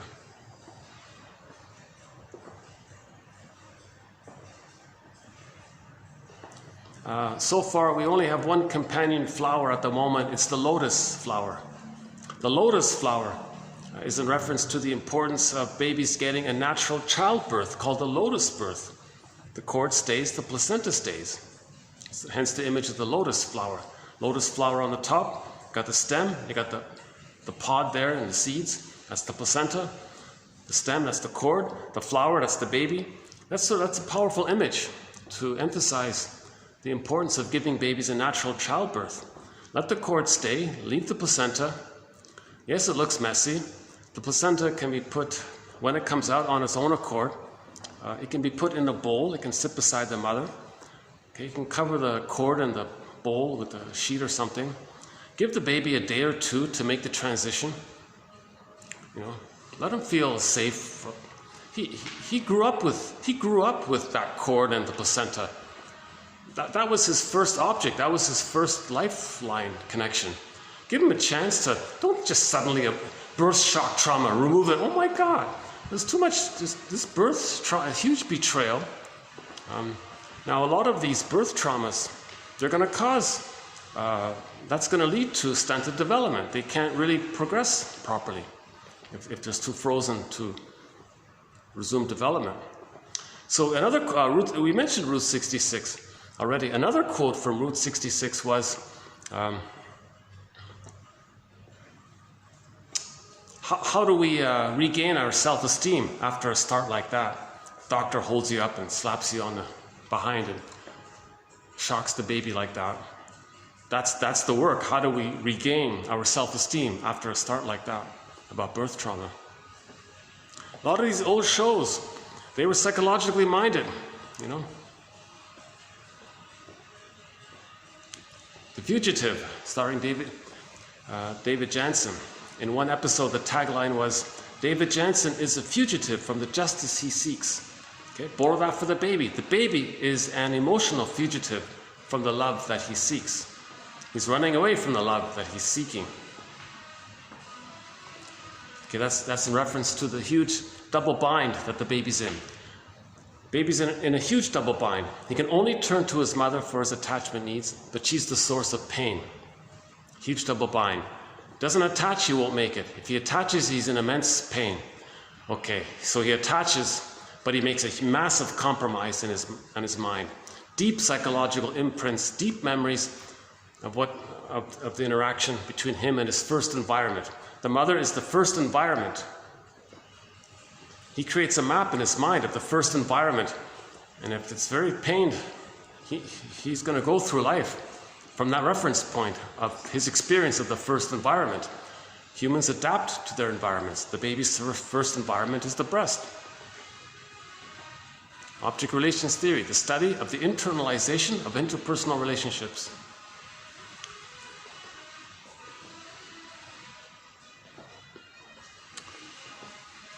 Yeah, I kind of like this walking thing.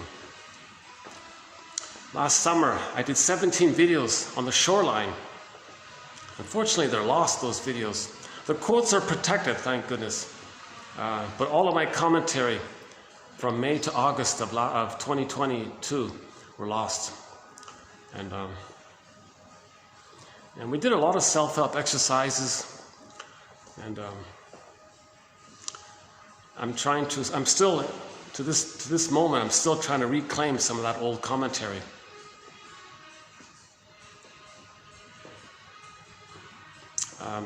But the videos during the past roughly 6 months have been pretty good, I thought. Overall, I would say some of the best material is here in the past 6 months.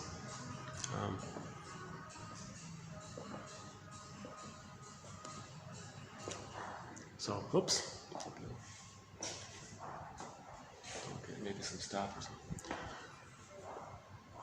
Yeah, why don't I go in here then? That's just, I don't want to freak someone out here. Why don't I just go in here? Hold on a second. Let's go back in here.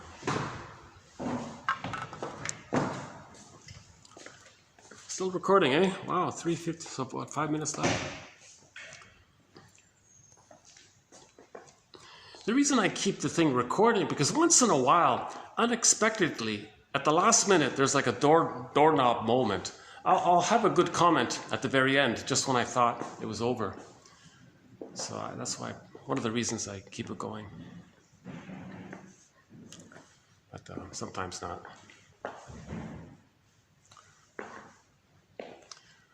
This room has the smell of a gym. Maybe they were exercising in here. I can smell all the sweat, right?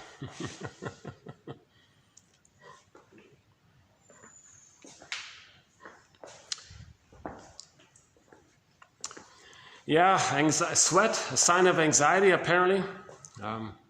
I tend to sweat a little bit on the I tend to sweat more easily than average. Apparently, that's a sign of my unconscious anxiety. So I'm not fully aware of all of my anxiety. I haven't been analyzed yet. I would love to hop on a plane, fly to New York, find a psychoanalytically trained shrink or whatever, and get a full analysis. So ideally, these quotes should be presented by a shrink. Then there'd be some congruence between the messenger and the message. And if there were such a shrink out there presenting psychoanalysis, that's great. I wouldn't be doing this. I'd be watching him. But I don't see it.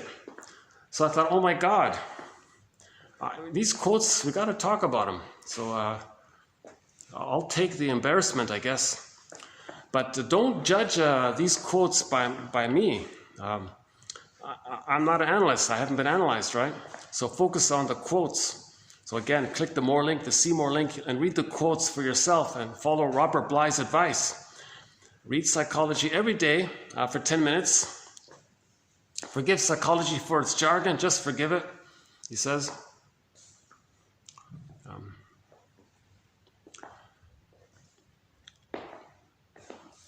Go back out here. Not much light in here, is there? Yeah? Okay. There's more light here, huh? There's more light here. Oh, yes. Lighting is better here. Well,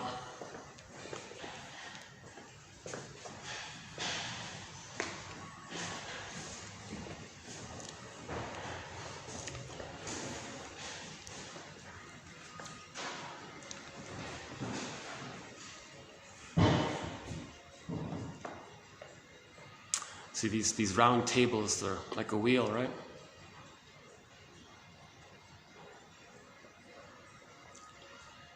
Maybe that's an image for differentiation. We have a table with legs, and the table can stand on its legs. Right? So, in order to mourn losses, we need the foundation. Differentiation has a kind of sort of foundation. We can stand in ourselves kind of thing. We feel connected to our emotionality. We're in our bodies, called embodiment. if we are in our bodies, we're not we don't need to project exaggerated fears because we feel safe within it when we have our embodiment. If we don't have our embodiment, we don't feel safe within. We feel kind of empty within. Hence all of the exaggerated fantasies. So with trauma, there's a lot of fantasies, right? Unconscious motivation, trying to get our feelings. So back to Hermann Hesse. Don't freak out over your feelings. Be concerned about resistance to feelings. So, okay. So this will cut out pretty soon, a couple of minutes.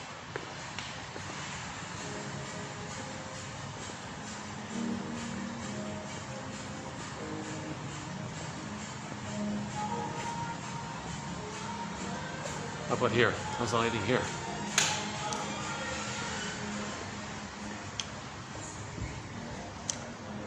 Any last thoughts here?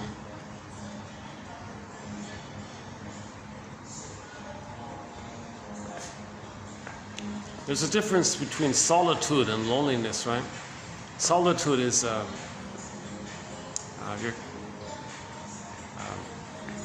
you can accept your feelings, right? Loneliness is you're afraid of your feelings.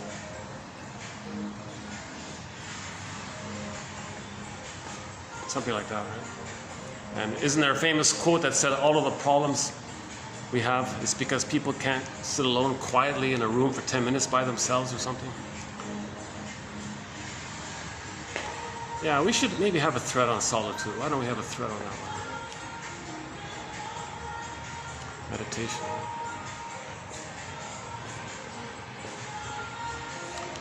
Well, I think I've exhausted my any final thoughts portion of this video, unless there's any other.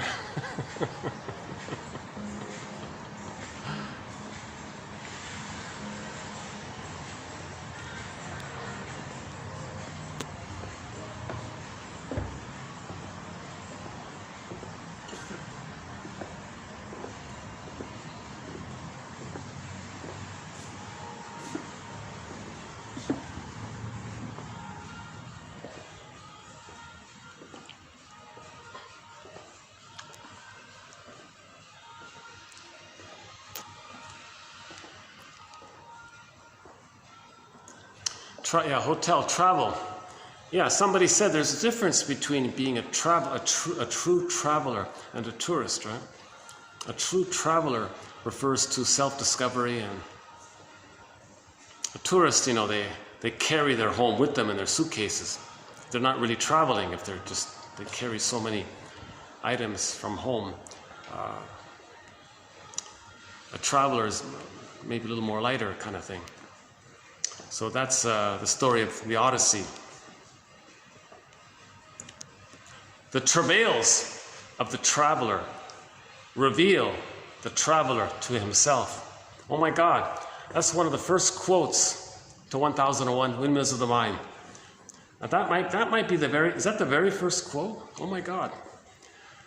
Oh my God, I think it's close. One of the earliest quotes in 1001 Windmills of the Mind is that one there. The travails of the traveler reveal the traveler to himself.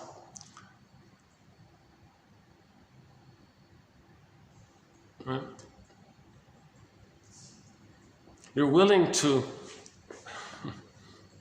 find yourself. That's the traveler. If you're willing to find yourself, then you're a true traveler. The tourist just seeks some kind of distraction or something. They carry their home with them. The traveler is willing to find themselves. We played this song called Constant Tourist about relationships. Was it Lunik, the band Lunik? Constant Tourist? Jail? Is it Jail? A singer from Switzerland. Song. We played it about a year ago called Constant Tourist. She said she wanted an emotional connection with the guy, and he was aloof. And she said, I feel like a constant tourist with you. We're never really together. There's no like home feeling. Why am I always feeling like a constant tourist with you? Okay.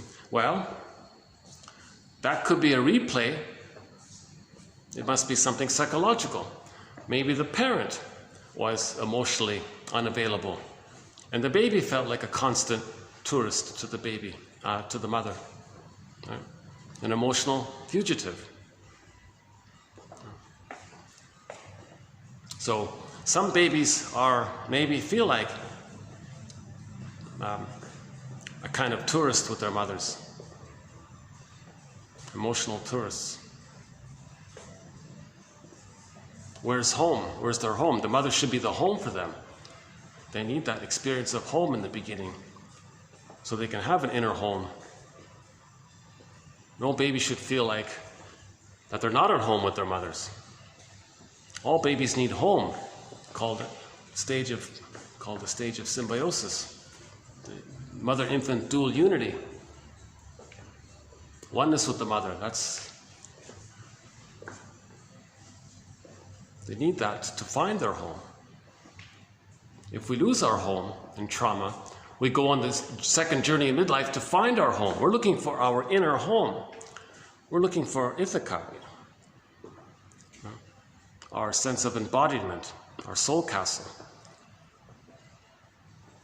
If you're not in your body, you're not making sense. Literally, says Kristen Wilson once again from her speech, "Ooh, my soul." A very good, if you want to hear a good speech, Gleanings of the Earth, episode Earth, Air, Wind, Fire.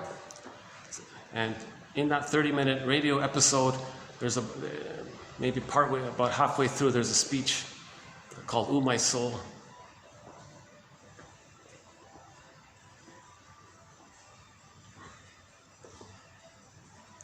The poem, somebody recites the poem "Wild Things." Huh? When I'm tired, I commune with the wild things in nature. Connection to nature. That one there. Wow. Okay, this is a record. I think that my longest video was 4 hours, 7 minutes, and 20 something. This is now 4:08. Wow, this is the longest video in our collection so far. 1001 Windmills of the Mind. 4:08, huh?